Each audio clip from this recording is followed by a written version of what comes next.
Master mind king is back. আমি মানুষ খুন করতে ভালোবাসি, খুন করাই আমার নেশা।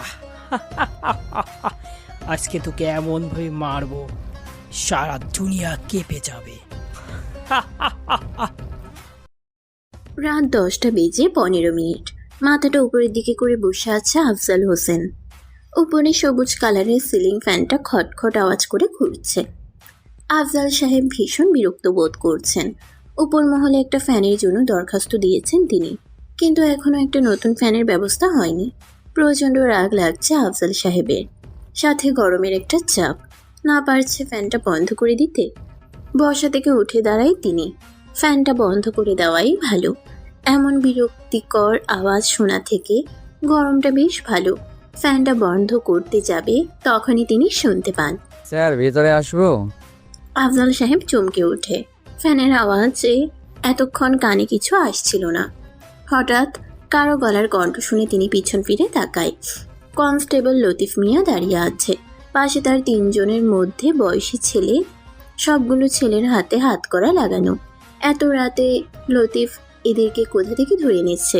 হয়তো মদ খেয়ে রাস্তায় সমস্যা করছিল, তাই হয়তো ধরে নিয়ে এসেছে। আফজাল সাহেব লতিফ করে জিজ্ঞেস করেন, লতিফ মিয়া, ছেলেগুলো কি করেছে? এভাবে ধরে এনেছো কেন? স্যার ওরা সাব্বিরের লোক। এদেরকে তো এতদিন ধরে খুঁজছি, কিন্তু ধরতে পারিনি। তুমি এদের সন্ধান পেয়েছো কোথায়? এদের তো সারাদিন একটাই কাজ, খারাপ কাজ করা। সেখান থেকেই পেয়েছি এদের। তাহলে স্যার কি করব ছেলেগুলোর? শ্বশুর বাড়ি যেহেতু চলেই এসেছি, সেহেতু তাদেরকে আরাম করার জন্য 14 শিখের ভিতর সবকিছু ব্যবস্থা করে দাও। আমি কিছুক্ষণ পর আসছি। জি স্যার। সাব্বির হচ্ছে এই শহরের ড্রাগ কুলার। কিছুদিন আগে পুলিশের ঝামেলায় গা ঢাকা দিয়েছে সাব্বির। পুলিশ তাকে খুঁজছে। উপর থেকে নির্দেশ জারি হয়েছে সাব্বিরকে জীবিত অথবা মৃত ধরতে হবে। আফজাল সাহেব ভাবতে থাকে, এই ছেলেগুলো থেকে জানতে হবে সাব্বির এখন কোথায় আছে। আফজাল সাহেব নিজের কেবিন থেকে বেরিয়ে 14 শিখের গেট পেরিয়ে ছেলেগুলোর সামনে এসে দাঁড়ায়। ছেলেগুলো যে ভয় পাচ্ছে এটা তাদের চোখ মুখ দেখেই বোঝা যাচ্ছে। আফজাল সাহেব কাঠের চেয়ারে যেয়ে বসেন। মাথার উপর 60 ওয়াটের বাল্ব চলছে। হলদে আলোয় পরিবেশটা অন্যরকম একটা পরিস্থিতি ধারণ করেছে। আফজাল সাহেব ছেলেগুলোকে জিজ্ঞেস করেন, আমাকে এই এলাকার সবাই চেনে। আমি কেমন নিজ মুখে বলবো না। এখন যা জিজ্ঞাসা করব সবকিছুর সঠিক উত্তর দেবে। ছেলেগুলোর ভিতর অজানা একটা ভয় কাজ করছে। তারা সবাই জানে আফজাল সাহেব অনেক রাগী একজন অফিসার। ছেলেগুলোর মনে একটাই প্রশ্ন, আফজাল সাহেব কি জিজ্ঞেস করতে চলেছেন। তোরা তো সবাই সাব্বিরের কাছের লোক, তার সাথে এই কাজ করিস। ছেলেগুলোর মধ্যে থেকে রনি নামের ছেলেটা বলে, স্যার আমরা সাধারণ কাজ করি। সাব্বির ভাইয়ের সাথে অনেক আগে কাজ করতাম, এখন করি না। আমি মিথ্যা কথা বলা পছন্দ করি না। এখন এটা বল যে তোদের সাব্বির ভাই কোথায়? স্যার আমরা জানি না সাব্বির ভাই কোথায় আছে এখন। আমি আগেই বলেছি মিথ্যা কথা না বলতে। লতিফ, গরম পানি আনো। লতিফ মিয়া চলে যায় গরম পানি আনতে। ছেলেগুলো ঘেমে একাকার। একদিকে গরম, অন্যদিকে ভয়। দুটো মনের ভিতর কাজ করছে। রুমের ভিতর কোনো ফ্যানের ব্যবস্থা নেই, যার কারণে মূলত গরম লাগছে। 5 মিনিট পরে লতিফ মিয়া ছোট বালতির 1 বালতি গরম পানি নিয়ে আসে। কোনো কথা ছাড়াই আফজাল সাহেব গরম পানি সব কয়টা ছেলের গায়ে ঢেলে দেয়। ছেলেগুলো চিৎকার দিতে থাকে। রনি বলে ওঠে, স্যার আমরা সত্যি জানি না সাব্বির ভাই কোথায় আছে, দয়া করে আর গরম পানি ঢালবেন না। আফজাল সাহেব গরম পানি ঢালা বন্ধ করে নিচে থেকে শক্ত লাঠিটা তার হাতে নিয়ে ছেলেগুলোকে মারতে শুরু করে। রনি হঠাৎ বলে ওঠে, স্যার আর মারবেন না, আমি বলছি। আফজাল সাহেব লাঠি দেওয়া বন্ধ করে দেয়। রনি কি বলে সেটাই মনোযোগ দেয়। স্যার আগামীকাল রাতে সাব্বির ভাই রাহাত ভাইয়ের সাথে একটা ডিল করবে, এতটুকু ছাড়া আমরা আর কিছু জানি না। স্যার আমাদের এইবার ছেড়ে দেন। আফজাল সাহেব কথাটা শুনে মুচকি হাসে। বসা থেকে উঠে দাঁড়ায় তিনি। লতিফ মিয়াকে উদ্দেশ্য করে বলে, শ্বশুর বাড়িতে এসেছে, এদের আদর যত্নের কোনো প্রকার অভাব হয় না জানো। আমি আসি, তুমি তোমার কাজ শেষ করো। এটা বলে আফজাল সাহেব সেখান থেকে চলে যায়। ব্রেকিং নিউজ, গতকাল রাতে বাংলাদেশে ব্যাংক থেকে 500 কোটি টাকা চুরি হয়ে গেছে। পুলিশ ধারণা করছেন এটা কোনো সাধারণ ডাকাতি না। কেউ ব্যাংকের কিছু বড় বড় অ্যাকাউন্ট হ্যাক করেছে। কে করেছে এত বড় ডাকাতি সেটা কারো জানা নেই। এখানে একটা বিষয় স্পষ্ট যে ব্যাংক অ্যাকাউন্টগুলো হ্যাক করেছে সে কোনো সাধারণ হ্যাকার না, খুব বড় হ্যাকার হবে। জনগণের একটাই দাবি, সমস্ত টাকা তাদের ফিরিয়ে দিতে হবে। এই ব্যাংকে রাজনৈতিক নেতা, বিজনেসম্যান সকলের টাকা ছিল। তাদের অ্যাকাউন্টে অনেক অনেক টাকা রাখা ছিল। পুলিশ প্রশাসন এখনও তাদের কাজ চালিয়ে যাচ্ছে। বলা হচ্ছে অতি দ্রুত চোরকে ধরে জনগণের সামনে আনা হবে। পুলিশ কমিশনার আকরাম খান সংবাদটা মোবাইলের মাধ্যমে বারবার শুনছে আর থানায় নিজের মাথাটা উপরের দিকে করে চিন্তা করছেন কে করতে পারে কাজটা। শহরে এই প্রথম ব্যাংক থেকে এত বড় ডাকাতি হয়েছে। আগে ডাকাতি হয়েছে কিন্তু এত টাকার পরিমাণ ছিল না। পুলিশ টাকার দলকে ধরতে সক্ষম হয়েছিল, কিন্তু এবার কিছুই করতে পারছে না। ব্যাংক ডাকাতি হয়েছে আরো 7 ঘন্টা আগে। পুরো কেসটা আকরাম সাহেবের উপর এসেছে।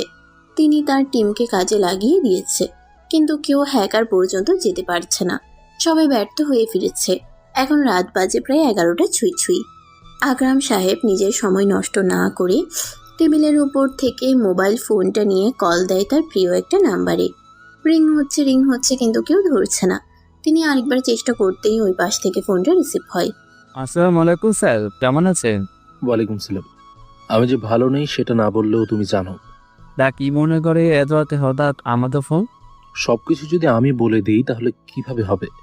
ব্যাংক থেকে টাকা চুরির ব্যাপারটা তো তুমি জেনেই গিয়েছো। বেশি কিছু জানি না। আমার বলতে গেলে অজানা কিছুই নয়। আসিফ তোমাকে সকাল 12টার নাগাদ থানায় দেখতে চাই। আর তোমার আসিফ আকরামকে থামিয়ে দেয়। সে জানে এখন তাকে আকরাম সাহেব কি বলবে। আসিফ উৎফুল্ল কণ্ঠে বলে ওঠে, স্যার আমি জানি আপনি এখন আমায় কি বললে। সবকিছুর সাথে তোরে সকালে নিলে আসবো, তাই তো? আকরাম সাহেব মুচকি হাসে। তিনি আসিফকে বেশ পছন্দ করে, কারণ আসিফ একজন প্রফেশনাল পর্যায়ের হ্যাকার। টেকনোলজিতে আসিফ অনেক এগিয়ে আছে। এই পর্যন্ত সে আকরাম সাহেবের অনেকগুলো কেসের সমাধান করতে সাহায্য করেছে। আসিফ আমি জানি তুমি পারবে আমার বর্তমানের কেসটা সমাধান করতে। তুমি শুধু আসল হ্যাকারটাকে বের করে দাও। পরবর্তীতে যা করা সেটা আমি এবং আমার টিম মিলে করব। স্যার আগে কেসগুলোকে টাকা চুরির পরিমাণ কম ছিল, এবার অনেক বেশি। জানি না আমি হ্যাকারটাকে করতে সক্ষম হব কিনা। আমি আকরাম যার উপর বিশ্বাস করে কাজ দেই সে কখনো পথ হারায় না। ওই হ্যাকারটা যত বড় হোক না কেন তুমি পারবে তাকে ধরতে। আমার আশা অপেক্ষায় হব। রাখছি এখন। আকরাম সাহেবকে আর কিছু বলতে না দিয়ে কলটা কেটে দেয় আসিফ। এটা কি হলো? আসিফ তো কখনো এমন করে মুখের উপর কল কেটে দেয়নি। তাহলে আজ কি হলো? কথাটা বারবার আকরাম সাহেবের মস্তিষ্কে নাড়া দিচ্ছে। আকরাম সাহেব বসা থেকে উঠে দাঁড়ায় টেবিলের উপর থেকে। গাড়ির চাবি, সিগারেটের প্যাকেট আর লাইটারটা নিয়ে বেরিয়ে যায় নিজ কেবিন থেকে। শেষ রাত, এই সময়টাকে ভোরবেলা বলা হয়। মসজিদের মাইক থেকে ফজরের আজান ভেসে আসছে। আকাশ থেকে হালকা বৃষ্টি পৃথিবীতে ছড়িয়ে পড়েছে। শেষ রাতে যে এমনভাবে বৃষ্টি হবে কেউ হয়তো ভাবতে পারেনি। সবকিছুই সৃষ্টিকর্তার কাছে। মানুষ কিভাবে এ ব্যাপারে জ্ঞান লাভ করবে? বৃষ্টির পরিমাণ যেন আগের থেকে একটু বেড়েই চলেছে। এখন বৃষ্টির মধ্যেও একজন যুবক রেইনকোট পরে রাস্তার মধ্যে দাঁড়িয়ে আছে। আশেপাশে কোনো মানুষের আনাগোনা নেই। এখন মানুষ হয়তো নিজ কাজে ব্যস্ত। কাজ তো একটাই, সেটা হলো ঘুম। কে রাস্তায় দাঁড়িয়ে ভিজে একাকার হয়ে যাচ্ছে সেদিকে কারো খেয়াল নেই। খেয়াল থাকবে কি করে? মানুষ তো মানুষের ভালোই চায় না। হঠাৎ একটা কালো রঙের দামি মডেলের গাড়ি এসে থামে বৃষ্টিতে ভেজা ছেলেটার সামনে। গাড়ির দরজাটা খোলা একজন আগন্তুক নামে। পরনে তার কালো কালার রেইনকোট। আগন্তুকটা দ্রুত পায়ে হেঁটে দাঁড়িয়ে থাকা ছেলেটার হাতে পলিথিনে মোড়ানো একটা কাগজের টুকরো দেয়। ছেলেটা আগন্তুকের দিকে প্রশ্নবোধক দৃষ্টিতে তাকায়। তার জানার একটাই ইচ্ছে যে পলিথিনে মোড়ানো কাগজে কি আছে। ছেলেটার বোকার মতো চাহনি দেখে আগন্তুক মুচকি এসে গাড়ির দিকে চলে যায়। ছেলেটা দেরি না করে ল্যাম্পপোস্টের আলোয় যেয়ে দাঁড়ায়। পলিথিনে মোড়ানো কাগজেরটা বের করে সে কিছু একটা লেখা দেখা যাচ্ছে। ছেলেটা পড়তে শুরু করে। হ্যাকিং সম্বন্ধে আমার কোনো জ্ঞান নেই, কিন্তু মানুষ খুন করা জ্ঞান আমার সে ছোটকাল থেকেই। আশা করি এই সাধারণ জগতে যেন আমার অসাধারণ নাম উল্লেখিত না হয়। যদিও হয় তাহলে এমনভাবে হবে মানুষ যেন এটা শুনে ভয় থরথর করে। কথাটা আমি লিখিনি, লিখেছে অদৃশ্য জগতের বাচ্চা। আর কোনো লেখা দেখা যাচ্ছে না, আর কোনো লেখা দেখতে পাচ্ছে না ছেলেটা। সে বুঝে গেছে এখন তাকে কি করতে হবে। মৃত্যুর ভয় সবারই আছে। যে মানুষের সামনে সাহস বেশি দেখায়, অন্ধকার ঘরে তার সাহস ততটাই কম। হিংস্র প্রাণীও ভয় পায় মানুষকে, আর মানুষ ভয় পায় হিংস্র প্রাণীকে। ছেলেটা কাগজটা ভাঁজ করে রেইনকোটে লম্বা পকেটে রেখে পিছঢালের রাস্তা দিয়ে নিজ গন্তব্যে যেতে থাকে। সকাল 10টা। থানার গেট দিয়ে একটা লাল কালারের বাইক প্রবেশ করে। কিছু কনস্টেবল থানার সামনের আঙ্গিনায় দাঁড়িয়ে চা পান করছে, আর বাইকে বসে থাকা ছেলেটাকে দেখে যাচ্ছে। সবাই ভালো করেই চিনে এটা আসিফের বাইক, আর বাইক চালকটাও আসিফ নিজেই। আসিফের কাঁধে কালো কালারের একটা ব্যাগ রয়েছে, এর মধ্যে তার টেকনোলজির গুরুত্বপূর্ণ জিয়া রয়েছে। গতকাল রাতে আকরাম সাহেব আসিফকে এই ব্যাগটা নিয়ে আসার জন্যই বলে চেয়েছিলেন। আসিফ এই থানায় আরো অনেকবার এসেছে, যার কারণে আকরাম সাহেবের কেবিনটা খুঁজে পেতে বেশি দেরি হয়নি।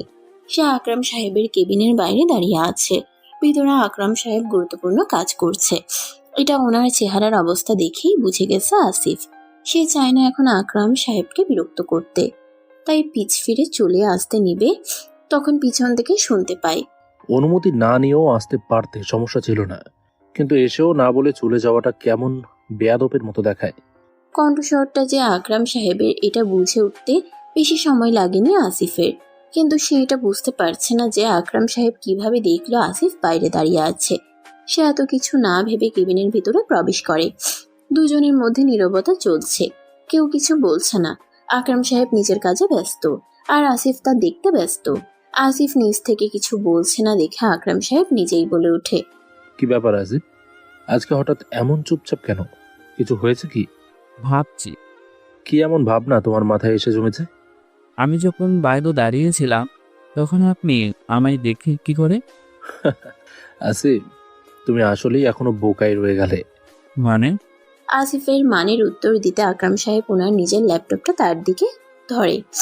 আসিফ দেখতে পাচ্ছে যে থানায় কে কি করছে সবকিছু ল্যাপটপে ভেসে উঠছে। সে বুঝে গেছে আকরাম সাহেব তাকে সিসি ক্যামেরায় দেখেছে। মানে হচ্ছে তুমি যখন বাইরে দাঁড়িয়েছিলে তখন আমি তোমার এই ল্যাপটপেই দেখেছি। এবার বুঝতে পারছি। বুঝতে পেরেছি, কিন্তু আপনি... আর কিছু জিজ্ঞাসা না করে তুমি তোমার জিনিসগুলো বের করো, আমার হাতে সময় খুব কম। আসিফ এক এক করে তার নিজের ব্যাগ থেকে ল্যাপটপ সহ আরো বিভিন্ন সামগ্রিক জিনিস বের করে টেবিলের উপর রাখে। তার এখন একটাই কাজ, 500 কোটি টাকা যে হ্যাক করে নিয়ে গেছে তাকে খুঁজে বের করা। প্রায় 30 মিনিট হয়ে গেছে আসিফ ল্যাপটপে কাজ করে যাচ্ছে। আকরাম সাহেব কয়েকবার জিজ্ঞেস করেছেন কোনো ভালো খবর আছে কিনা, কিন্তু আসিফ কিছুই বলেনি। এবার আকরাম সাহেব ভীষণ রেগে আসিফকে বলতে লাগেন, আসিফ, তুমি কি সময়টা একবার দেখেছো? প্রায় 30 মিনিট হয়ে গেছে। আগে তো এত সময় লাগতো না, তাহলে আজকে এত সময় কেন লাগছে? সরি স্যার, এটা আমি মনে পাই না করতে বা... আসিফের কথা শুনে আকরাম সাহেব অবাক হয়ে প্রশ্ন করে, তুমি কি এটা আমায় বিশ্বাস করতে বলছো? আমি এটা বিশ্বাস করি না যে আসিফ কোনো হ্যাকারকে ধরতে অক্ষম হয়েছে। স্যার, এই হ্যাক যে করেছে সে আমার থেকেও বড় ধরনের হ্যাকার। তাহলে কি আমি এই কেসটা সম্পূর্ণ করতে পারবো না? আমার মনে হয় না আপনি ব্ল্যাক টেবিলকে সাহায্য ছাড়া আসল হ্যাকারদের ধরতে সক্ষম হবে। এই ব্ল্যাক ডেভিলকে? হ্যাকিং দুনিয়ার বাদশা। সে যদি এত বড় হ্যাকার হয়ে থাকে তাহলে তো আমার কেস সমাধান করতে তার বেশি সময় লাগবে না। ব্ল্যাক টেবিল যদি তার কম্পিউটার স্ক্রিনে একটি ক্লিক করে তাহলে আপনাকে সলভ হয়ে যাবে। আমি এখন ব্ল্যাক ডেভিলকে পাবো কোথায়? আমি ব্ল্যাক টেবিলের সাথে আপনাকে যোগাযোগ করে দিতে পারবো না, কেননা আমি নিজেও তার অস্তিত্ব সম্পর্কে অবগত নন। আকরাম সাহেব আসিফকে উদ্দেশ্য করে কিছু বলতে যাবে, তখনই টেবিলের উপরে থাকা মোবাইল ফোনটা বেজে ওঠে। আকরাম দ্রুত বেগে মোবাইলটা নিয়ে রিসিভ করে। আসসালামু আলাইকুম স্যার, কেমন আছেন? ওয়ালাইকুম আসসালাম। আমি বেশ আছি, কিন্তু তুমি মনে হয় ভালো নেই। স্যার, কিভাবে বুঝলেন যে আমি ভালো নেই? যেহেতু রাজনীতি করি আমার তো সবই জানা। ব্যাংক থেকে টাকা চুরির ব্যাপারটা নিয়ে তুমি বেশ চিন্তিত, তাই না?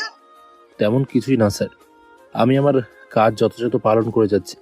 সব মাপের হ্যাকারকে যদি আসিফকে দিয়ে ধরা সম্ভব হতো, এতক্ষণে না ওই 500 টাকা চুরি করার চোরও থানার 14 শিকের ভিতরে থাকতো।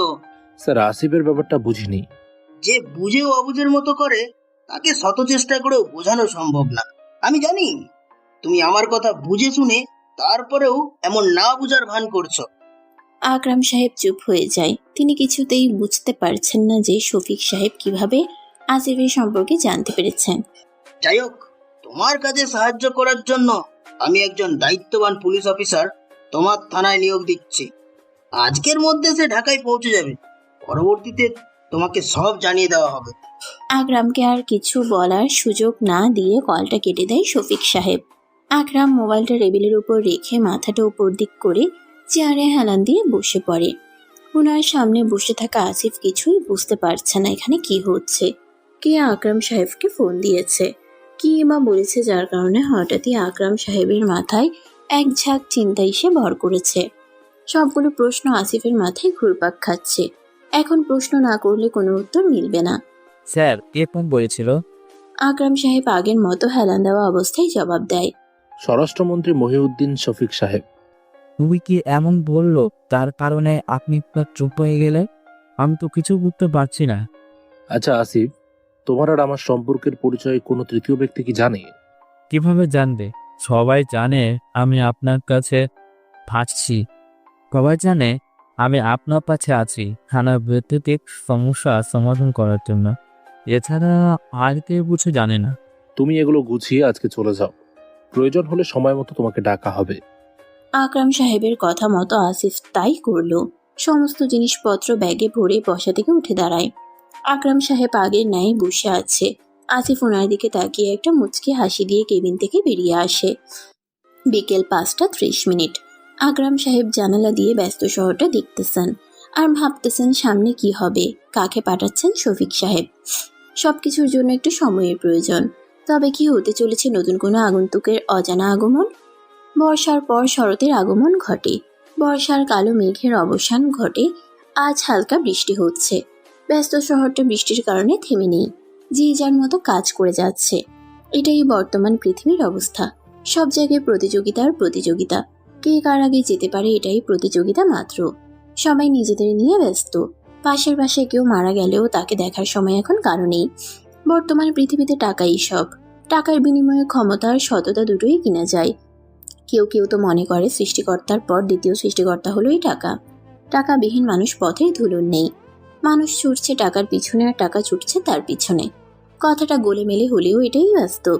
সকাল 9:30। রেহিনা ভিলার সামনে কালো রঙের একটা দামি মডেলের গাড়ি এসে থামে। গেটটা লাগানো। গাড়ির শব্দ শুনে দারোয়ান বড় গেটটা খুলে দেয়। কালো রঙের গাড়িটা ভেতরে প্রবেশ করে। দারোয়ান শুধু দেখে যাচ্ছে আর অবাক হচ্ছে, কেননা এত দামি গাড়ি আর কখনো সে রেহিনা ভিলাই দেখেনি। গত 2 বছর ধরে সে এখানে দারোয়ানের কাজ করে যাচ্ছে।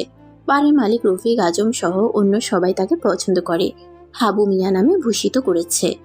বাস্তবে ওর নাম হাবু না, করিম মিয়া তার নাম, কিন্তু সবাই তাকে হাবু মিয়া বলে ডাকে। সে দারোয়ান তাই কিছু বলতে পারে না। ওই যে টাকা আর ক্ষমতা সব ধনীদের হাতে পরিবর্তন হয়। ব্ল্যাক কালারের গাড়ি থেকে কালো কোট পরা সুদর্শন এক যুবক নামে। ছেলেটা গাড়ি থেকে নামা মাত্র হাবু মিয়াকে হাত দিয়ে ইশারা করে তার উদ্দেশ্যে যাওয়ার জন্য। হাবু মিয়া ঠিক তাই করলো। ছেলেটার সামনে যেয়ে পা থেকে মাথার চুল পর্যন্ত স্ক্যান করে নিল। বেশ ঘন আর লম্বা চুলগুলো, চোখে কালো কালারের স্টাইলিশ চশমা, শরীরে দামি কালো কোট। দেখতে বিদেশি বিদেশি মনে হচ্ছে। হাবু মিয়া চুপ করে আছে। কিছু জিজ্ঞেস করার ক্ষমতা আর নেই, কেননা ছেলেটা যদি বিদেশি হয়ে থাকে তাহলে হাবু মিয়ার বাংলা কথা কিছুই বুঝতে পারবে না। মুখের ভাষা নষ্ট না করার চেয়ে চুপ করে থাকাটা বেশি ভালো মনে করছে হাবু। গাড়ি থেকে লাগেজটা নামিয়ে ভেতরে নিয়ে আসো। হাবু মিয়া ছোটখাটো একটা শখ খায়। ছেলেটা বাংলায় কথা বলছে। নিজ কানে শোনা কথা এখন হাবু মিয়ার কাছে অবিশ্বাস্য লাগছে।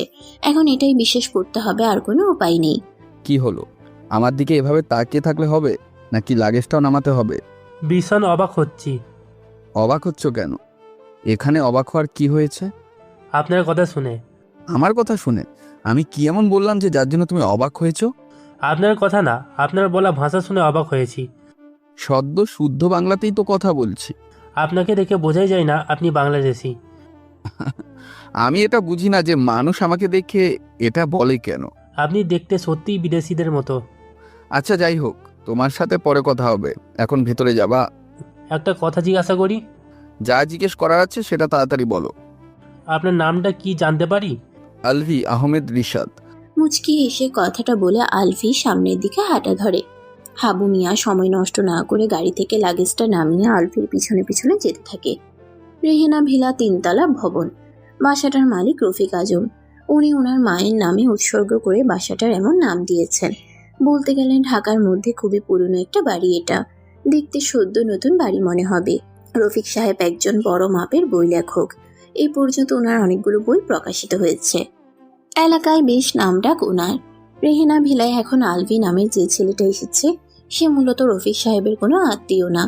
রফিক সাহেব আলভিকে ভালো করে চিনে পর্যন্ত না, তবুও আলভিকে বাসায় আসার অনুমতি দিয়েছেন তিনি।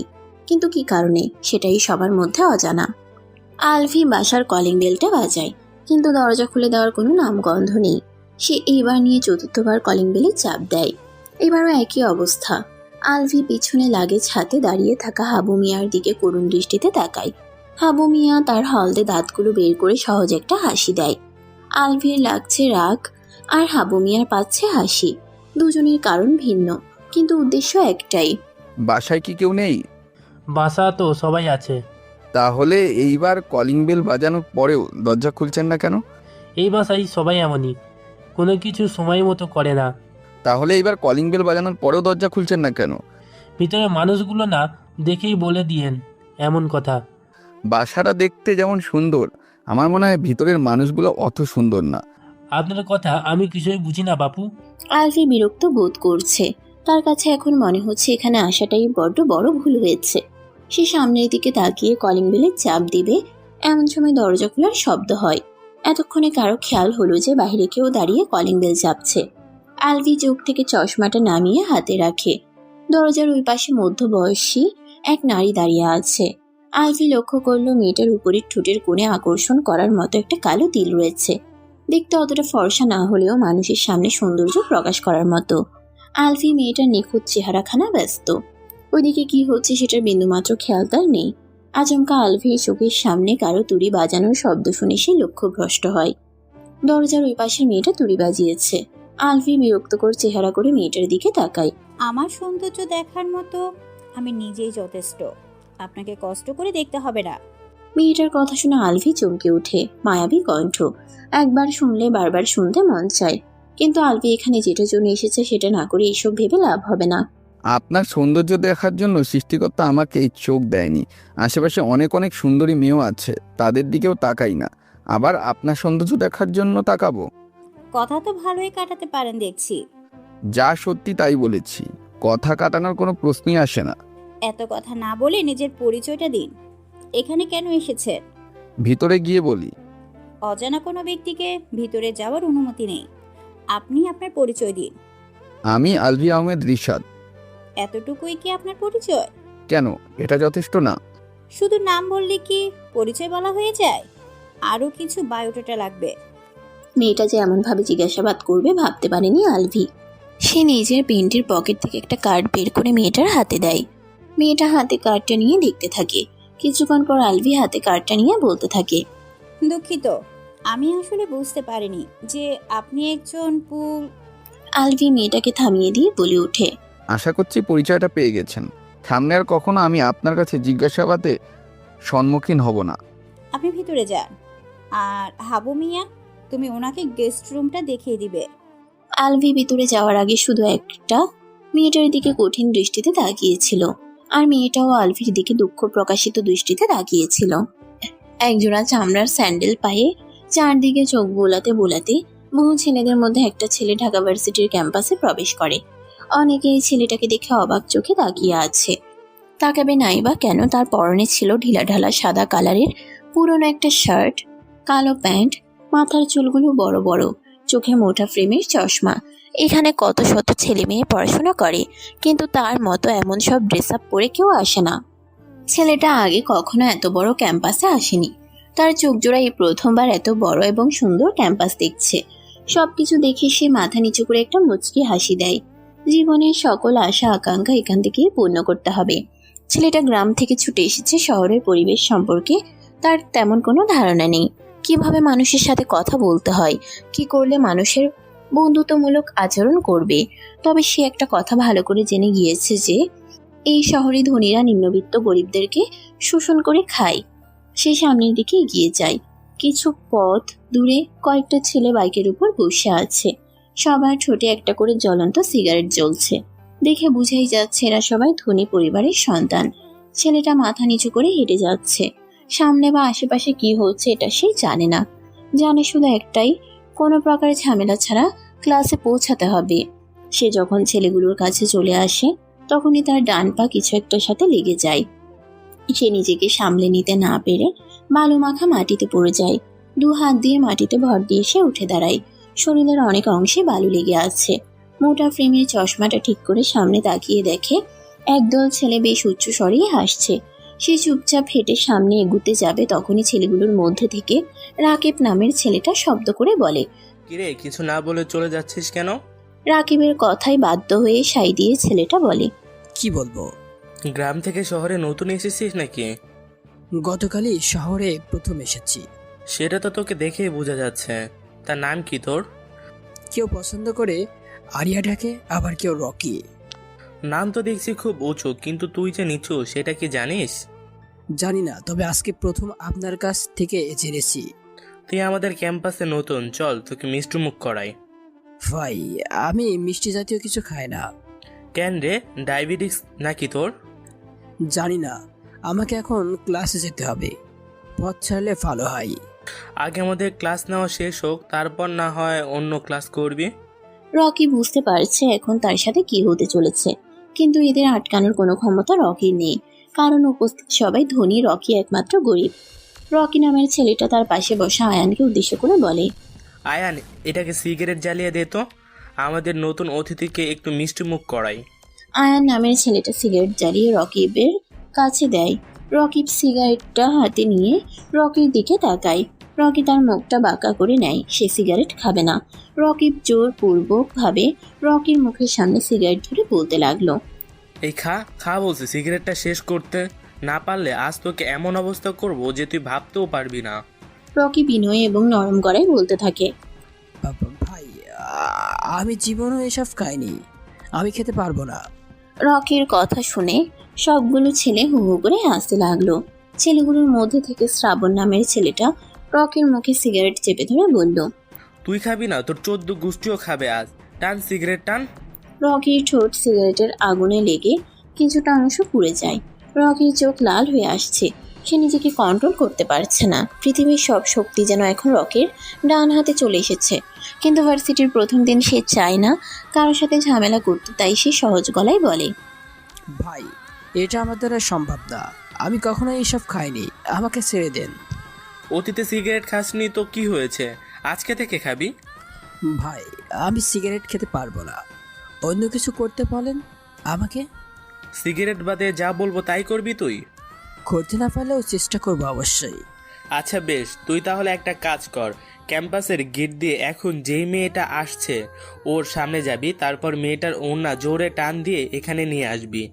এটাই তোর কাজ, যা এখন। রকি ক্যাম্পাসের গেটের দিকে তাকায়। সাদা কালারের জামা পরে একটা মেয়ে ভিতরে প্রবেশ করছে। মেয়েটার চেহারাটা দেখে রকির কাছে কেমন যেন পরিচিত পরিচিত লাগছে। গতকাল রাতে এই মেয়েটার হাতে রকি একটা চড় খেয়েছিল, কিন্তু সেটা কোনো কারণ ছাড়াই। রকিবের দেওয়া কাজটা রকির কাছে সুবিধার মনে হলো না, তাই সে বলে, ভাই, আমি এটা করতে পারবো না। কথাটা বলতে দেরি হলো, কিন্তু রকির গালে চড় বসাতে দেরি করলো না। রকি কিছু বলতে যাবে যেও বলতে পারলো না। ডান গালে হাত দিয়ে মাথাটা নিচু করে রাখে সে। আজ জীবনের প্রথম র্যাগিং এর শিকারে পড়েছে রকি। আয়ান রকির কাঁধে হাত রেখে বলে, এখন এটাকে কি করব? এক কাজ কর, ওর গায়ের জামা খুলে নে। আরে না না, বেচারা তাহলে অর্ধ উলঙ্গ হয়ে ঘুরে বেড়াবে। বেশ ভালো বলেছিস তো ভাই, রকিকে মেয়েদের সব মডার্ন ড্রেস, নাইট পার্টিতে যে পরে অর্ধেক খোলা অর্ধেক ঢাকা, এই ধরনের ড্রেস পরে দিই, কেমন অবস্থা হবে? তোরা পারিসও বটে, যা, ড্রেস আনা লাগবে না। ওর গায়ে শার্ট খুলে গলায় একটা জুতার মালা পরিয়ে দে, আর সমস্ত ক্যাম্পাসের সবাইকে দেখার সুযোগ করে দে। তাহলে এই রকি বুঝতে পারবে আমার দেওয়া কাজ কেউ না করলে কি অবস্থা হয়। ঠিক আছে ভাই। রকি খুব বাজেভাবে র্যাগিং এ ফেসে গেছে। কিন্তু ওর কিছু করার নেই। রকি আরেকবার বাঁচার জন্য শেষ চেষ্টা করে। কাঁদো কাঁদো গলায় রকিবকে বলে ওঠে, আমাকে মাফ করে দেন ভাই, আমি তো শুধু পড়াশোনার জন্য এই শহরে এসেছি। আমি আপনার কোনো ক্ষতি করিনি, আজকে ছেড়ে দেন ভাই, আমাকে পড়তে হবে, আমি আপনার ছোট ভাইয়ের মতো। রকির কথা শুনে সবাই হু হু করে হাসতে থাকে। আয়ান যে রকির শার্টের কলার ধরে। রকি চোখ জোড়া বন্ধ করে ভিতরের দিকে লম্বা একটা শ্বাস নেয়। এতে করে মানুষের রাগ অনেকটা কমে যায়। আয়ান রকিকে টানতে টানতে ক্যাম্পাসের পিছন দিকে নিয়ে আসে। অনেকেই তাদের পিছনে আসতে থাকে, কেউ রকিকে বাঁচাতে আসছে না, সবাই আসছে মজার কাণ্ড দেখতে। রকিবকে সবাই ভালো করে চেনে। রকিব ঢাকার প্রভাবশালী মেয়র শহীদ হোসেনের ছেলে, সেই সাথে রকির চাচা ইউনিভার্সিটির চেয়ারম্যান। রকিব তৃতীয় বর্ষের ছাত্র হয়েও ছোট বড় সবাইকে প্রতিদিন র্যাগ দেয়, তাই সবাই তাকে ভয় পায়। কেউ সাহস করে কিছু বলতে পারে না। ক্যাম্পাসের পিছনে বড় পুকুর পাড়ে এসে দাঁড়ায় সবাই। আশেপাশে অনেক স্টুডেন্ট। রকি এমনভাবে র্যাগিংয়ে ফেসে যাবে ভাবতেও পারেনি। আরও কিছু স্টুডেন্ট মজা দেখার জন্য ভিড় করেছে। এখানে যেন কোনো সার্কাস দেখানো হচ্ছে। ভাই, রকির শার্ট কি আমি খুলবো নাকি আপনি? আমি শুধু দেখবো, তুই শুরু কর। আর শামিম, তুই রকির গলায় জুতার মালা পরিয়ে দিবি। ওদের কথা শুনে রকির বুকের ভিতর ধুকপুক ধুকপুক করছে, গলা শুকিয়ে কাঠ হয়ে আসছে। লজ্জায় মরে যেতে ইচ্ছে হচ্ছে। এত এত স্টুডেন্টের সামনে শার্ট খুলে ফেললে কি একটা অবস্থা হবে, এটা ভাবতেই শরীরের লোম দাঁড়িয়ে যাচ্ছে। আয়ান এসে রকির শার্টের প্রথম বোতামটা খুলে রকি মাথাটা নিচু করে ফেলে। সে বাধা দিতে যেও বাধা দিতে পারেনি। এক এক করে শার্টের সবগুলো বোতাম খোলা শেষ হলে আয়ান রকির শার্টটা নিচে ফেলে দেয়। সবাই রকির বডির দিকে লক্ষ্য করলো। ধবধবে সাদা বুক, আবার জিম করা বডি। চেহারার স্কিন কালো, কিন্তু বুকের স্কিন অনেকটা উজ্জ্বল। কিন্তু কিভাবে এমন একটা খ্যাত ছেলের এত ভালো বডি ফিটনেস? রাফি মাথাটা নিচু করে রেখেছে। রকি অবাক হয়ে রকিকে জিজ্ঞেস করে, বাহ, খেয়ে না খেয়ে এমন একটা বডি বানিয়েছিস, কিন্তু কি লাভ হলো? এমন শরীর থাকতেও প্রতিবাদ করার সামর্থ্য নেই। ভাই, শালা তো খুব ডেঞ্জারাস মাল। দেখেন ভাই কেমন করে মাথাটা নিচু করে দাঁড়িয়ে আছে। শামিম, জুতার মালাটা পরিয়ে দে। রকিবের কথা শুনে শামীম সোহাগের হাত থেকে জুতার মালাটা নিয়ে রকির গলায় পরিয়ে দেয়। রকিব এসে রকির বুকের মধ্যে লাথি মারে। রকি ছিটকে মাটিতে পড়ে যায়। সবাই উচ্চস্বরে হাসতে থাকে। রকি লজ্জায় সেখান থেকে দৌড়ে চলে আসে। অনেকে দেখছে রাফিকে। রকি সেদিকে তাকিয়ে আবার মাথাটা নিচু করে দৌড়ে গেট দিয়ে বের হতে যাবে, এমন সময় কারোর সাথে ধাক্কা খেয়ে রকি নিচে পড়ে যায়। নিচে পড়ার কারণে রকির গলা থেকে জুতার মালাটা খুলে যায়। রকি উঠে দাঁড়ায়, সামনে তাকিয়ে দেখে একটা মেয়ে রাগী দৃষ্টিতে তার দিকে তাকিয়ে আছে। রকি কিছু বলবে তার আগে মেয়েটা রকির গালে কষে একটা চড় মারে আর বলতে থাকে, সুন্দরী মেয়ে দেখলে গায়ে পড়তে ইচ্ছে করে? তোদের মতো ছেলেরা কখনো মেয়েদের সম্মান দিতে জানে না, আবার ক্যাম্পাসে শরীর দেখিয়ে ঘুরছিস, যাদব কোথাকার। রকি সেখান থেকে মাথাটা নিচু করে দৌড়ে চলে আসে। প্রতিবাদ করার মতো তার ক্ষমতা নেই। রাস্তায় অনেকেই রকির শরীরে কাপড় না দেখে হাসছে। রকি দ্রুত বেগে বাসায় চলে আসে, কিন্তু নিজেকে কোনোভাবে শান্ত করতে পারছে না। শান্ত ছেলেটা আজকে অশান্ত হয়ে পড়েছে। কোনো এক অশান্ত শহরে শান্ত ছেলে রকি। আজ তার কাছে সব অনুভূতিহীন মনে হচ্ছে। এই শহরে আসাটা কি তাহলে মস্ত বড় ভুল? রকি আয়নায় নিজেকে দেখে, নিজেই চিনতে পারছে না। অচেনা কোনো বালক তার সামনে প্রতিবিম্ব হয়ে দাঁড়িয়ে আছে। রকি তো এমন ছেলে না। কেউ তার কলারে ধরলে সেইটার শাস্তি খুব কঠিন এবং অতি দ্রুত দেয়। রকি শান্ত হয়ে নিজেকে আরেকবার আয়নায় দেখে রহস্যময় মুচকি হাসি হাসে। অকারণে হাসে বোকা, আর কারণ থাকতেও হাসে না তারা হচ্ছে রহস্যময়ী চালাক। ব্রেকিং নিউজ, বিশিষ্ট ব্যবসায়ী মুজাসসেল সাইদকে গতকাল রাতে কে বা কারা যেন মারাত্মকভাবে খুন করেছে। পুলিশ এখনো খুনিকে ধরতে সক্ষম হয়নি। ইনভেস্টিগেশন চলছে, আশা করা যাচ্ছে অতি দ্রুত খুনি ধরা পড়ে যাবে। শহরের প্রতিটা টিভিতে সংবাদটা প্রচারিত হচ্ছে। আকরাম সাহেব এতক্ষণ টিভির সামনে বসে নিজের কিছু গুরুত্বপূর্ণ কাজ করে যাচ্ছিল, কিন্তু যখন এই সংবাদটা শুনতে পাই তখনই বসা থেকে উঠে দাঁড়ায়। মুজাম্মেল হচ্ছে ঢাকা শহরের টপ বিজনেসম্যান। লোকটা তেমন সুবিধার না। গত 3 দিন আগে আকরাম সাহেব কিছু সমস্যা নিয়ে ওনার কাছে গিয়েছিল, কিন্তু মুজাম্মেল আকরাম সাহেবকে সমস্যাগুলোর সমাধান করে দেননি। আকরাম সাহেব সেদিনই বুঝতে পেরেছিলেন যে মুজাম্মেলের ভিতর কোনো না কোনো খারাপ উদ্দেশ্য আছে। হয়তো ওনাকে নিজের কাছের শত্রুরা মিলে মেরেছে। অনেক টাকার মালিক ছিলেন তিনি, বলতে গেলে টাকার পাহাড় জমিয়েছিলেন। এখন তিনি পৃথিবীতে বেঁচে নেই, সমস্ত টাকা নষ্ট হয়ে যাবে, কোনো কাজে আসবে না। আকরাম সাহেব না খেয়েই বাসা থেকে বেরিয়ে যায় থানার উদ্দেশ্যে। এখন 2টা কেস সামলাতে হবে। ব্যাংক ডাকাতি এবং মোজাম্মেলের খুনের কেস। ঘড়িতে সময় সকাল 10টা। আলভি সেই সকাল থেকে রফিক সাহেবকে খুঁজে বেড়াচ্ছে, কিন্তু এখনো ওনার দেখা মেলেনি। এই বাসায় যে কারো সময়ের প্রতি খেয়াল নেই সেটা বেশ ভালোই আন্দাজ করতে পেরেছে আলভি। আজকে সকালে খাবার টেবিলে আলভি একা একা বসে খেয়েছে। আলভি গতকাল বিকেলে জানতে পেরেছে যে রফিক সাহেবের মেয়ের নাম জান্নাত। সেটাও জেনেছে বাসার দারোয়ান হাবি মিয়ার কাছ থেকে। আলভি রফিক সাহেবকে খুঁজতে খুঁজতে বাসার পূর্ব পাশে চলে আসে। এখানে ছোট একটা সুইমিং পুল আছে আর আশেপাশে ফুলের বাগানও রয়েছে। কিছু দূর এগিয়ে যায় আলভি। সামনে একটা নিম গাছ রয়েছে। নিম গাছের নিচে সুন্দর একটা দোলনা রয়েছে বসার জন্য। বাসাটার ভিতরের পরিবেশ দেখে কেমন যেন ভুতুরে প্রকৃতি মনে হয়। নয়তো এমন একটা বাসায় নিম গাছ আছে, এটা অস্বাভাবিক নয়। আলভি যে দোলনায় নিজের শরীরটা এলিয়ে দেয়, বসে একটু আরাম করবে এমন ইচ্ছে, কিন্তু তার হলো কই। বাগান থেকে কে যেন বলে উঠছে, অনুমতি ছাড়া এই দোলনায় বসা নিষেধ। সেটা কি আপনি জানেন? আলভি আশেপাশে তাকায়, কিন্তু কাউকে দেখতে পাচ্ছে না। তাহলে বাগানের ভিতর থেকে কেউ কথাটা বলেছে। আলভির বুঝতে অসুবিধা হলো না যে এটা রফিক সাহেবের মেয়ে জান্নাত। মেয়েটা গতকালও আলভিকে দরজার সামনে দাঁড় করিয়ে রেখে কত প্রশ্ন করেছে। আলভি বসা থেকে উঠে দাঁড়ায়, বাগানের দিকে হাঁটা ধরে। আপনি এখানে আসলেন যে? দোলনায় বসতে কি আর মন চাচ্ছে না? দোলনায় বসা তো নিষেধ, তাই আর বসিনি। তা বাগানে আসার কি নিষেধ নাকি? এমা, তা হতে যাবে কেন? বাগানে আসা যাবে, কিন্তু আমার অনুমতি ছাড়া কোনো ফুল নেওয়া যাবে না, বুঝতে পারছেন? আচ্ছা জান্নাত, তোমার বাবাকে গতকাল দুপুরে দেখেছিলাম, এরপর আর দেখা পাইনি কেন? উনি কি বাসায় থাকে না? বাবা তো সারাক্ষণ বাসায় থাকে। তাহলে রুমের ভেতরে ওনাকে দেখছি না কেন? বাবা দিন এবং রাতের বেশিরভাগ সময় বাসার লাইব্রেরিতে অবস্থান করে। এই বাসায় লাইব্রেরি আছে? কোথায়, দেখলাম না যে। স্টোর রুমের পাশের রুমটাই লাইব্রেরি রুম, সেখানেই বাবাকে পেয়ে যাবেন। আলভি বাগান থেকে লাইব্রেরি রুমের দিকে হাঁটা ধরে। কিছু দূর যাওয়ার পর আবার পিছন ফিরে তাকিয়ে জান্নাতকে উদ্দেশ্য করে বলে ওঠে, আর হ্যাঁ জান্নাত, তোমাকে ধন্যবাদ। ধন্যবাদ? তাও আবার আমাকে? কিসের জন্য এই ধন্যবাদ?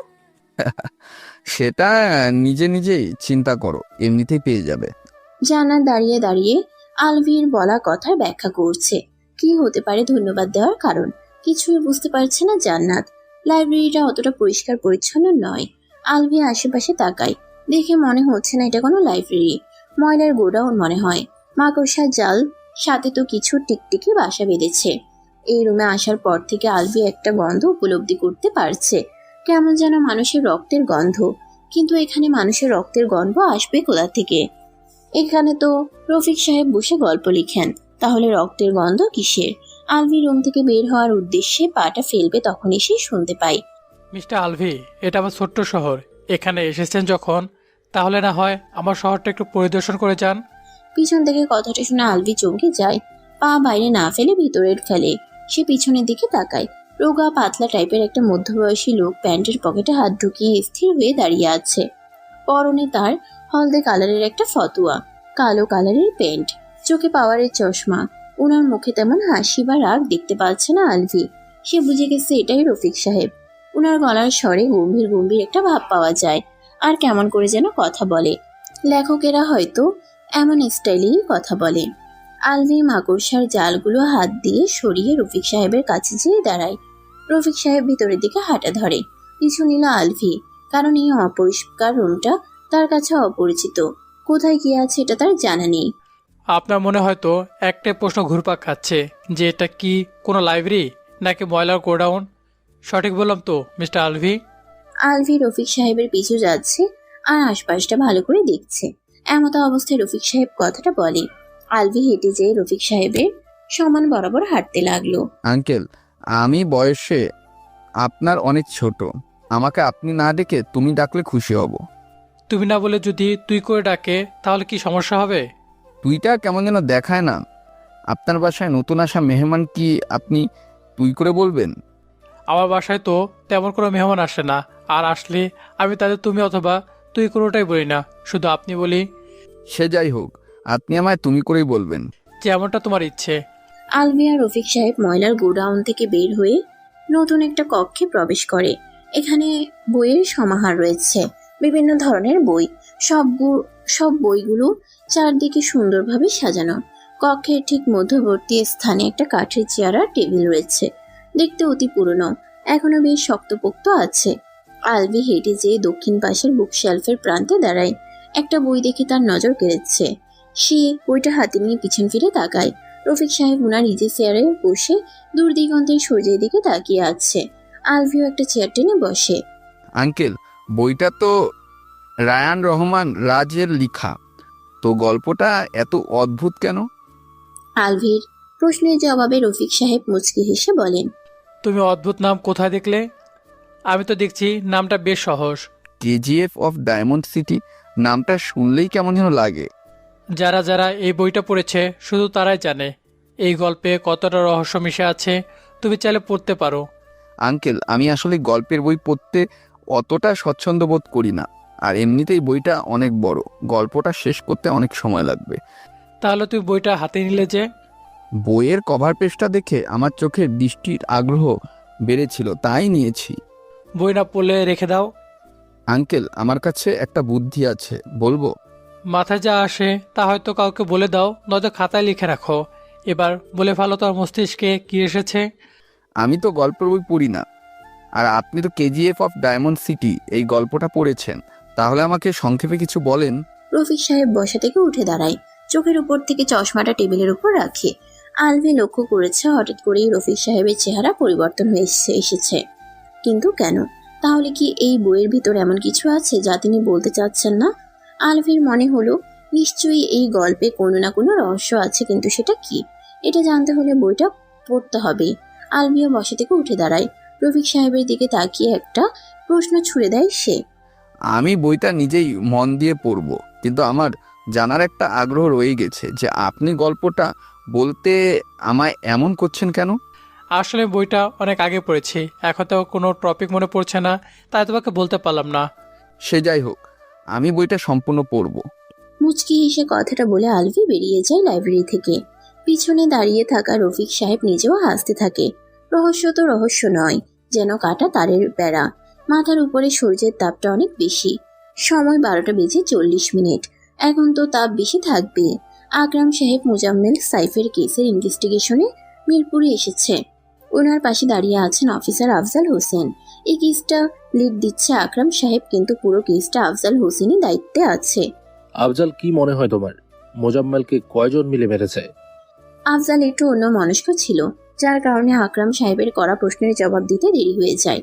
সে দ্রুতই বলে ওঠে, স্যার, আমার তো মনে হয় এটা কোনো গ্যাংয়ের কাজ নয়, একজনই খুনটা করেছে, কিন্তু কে সে সেটাই তো জানি না। কিভাবে বুঝলে যে খুনি একা ছিল? স্যার, আপনি একটা ব্যাপার লক্ষ্য করেছেন যে মোজাম্মেল সাইফের লাশের পাশে কি দেখতে পেয়েছি? কিছু একটা লেখা ছিল, কি জানো সেটা? টাকা আর নারীর নেশা আমার নেই, আমি তো রক্তের নেশায় আসক্ত, আমার হাত থেকে কেউ বাঁচতে পারবে না। এখান থেকে তুমি কিভাবে বুঝতে পেরেছো যে খুনি একজন? স্যার, খুনির লেখা কথাটা নিয়ে চিন্তা করুন, সেখানে সে বলেছে আমার হাত থেকে কেউ বাঁচাতে পারবে না। যেহেতু সে একা ছিল, তাই সে শুধু তার কথায় উল্লেখ করেছে। কেস সমাধান করার জন্য বেশ ভালো বুদ্ধি আছে তোমার। স্যার, শুনলাম থানায় নাকি নতুন অফিসার আসছে 500 কোটি টাকা চুরির কেসটা আপনাকে সাহায্য করার জন্য। তুমি জানলে কিভাবে যে নতুন অফিসার আসছে? এটা তো এখনো কাউকে বলা হয়নি।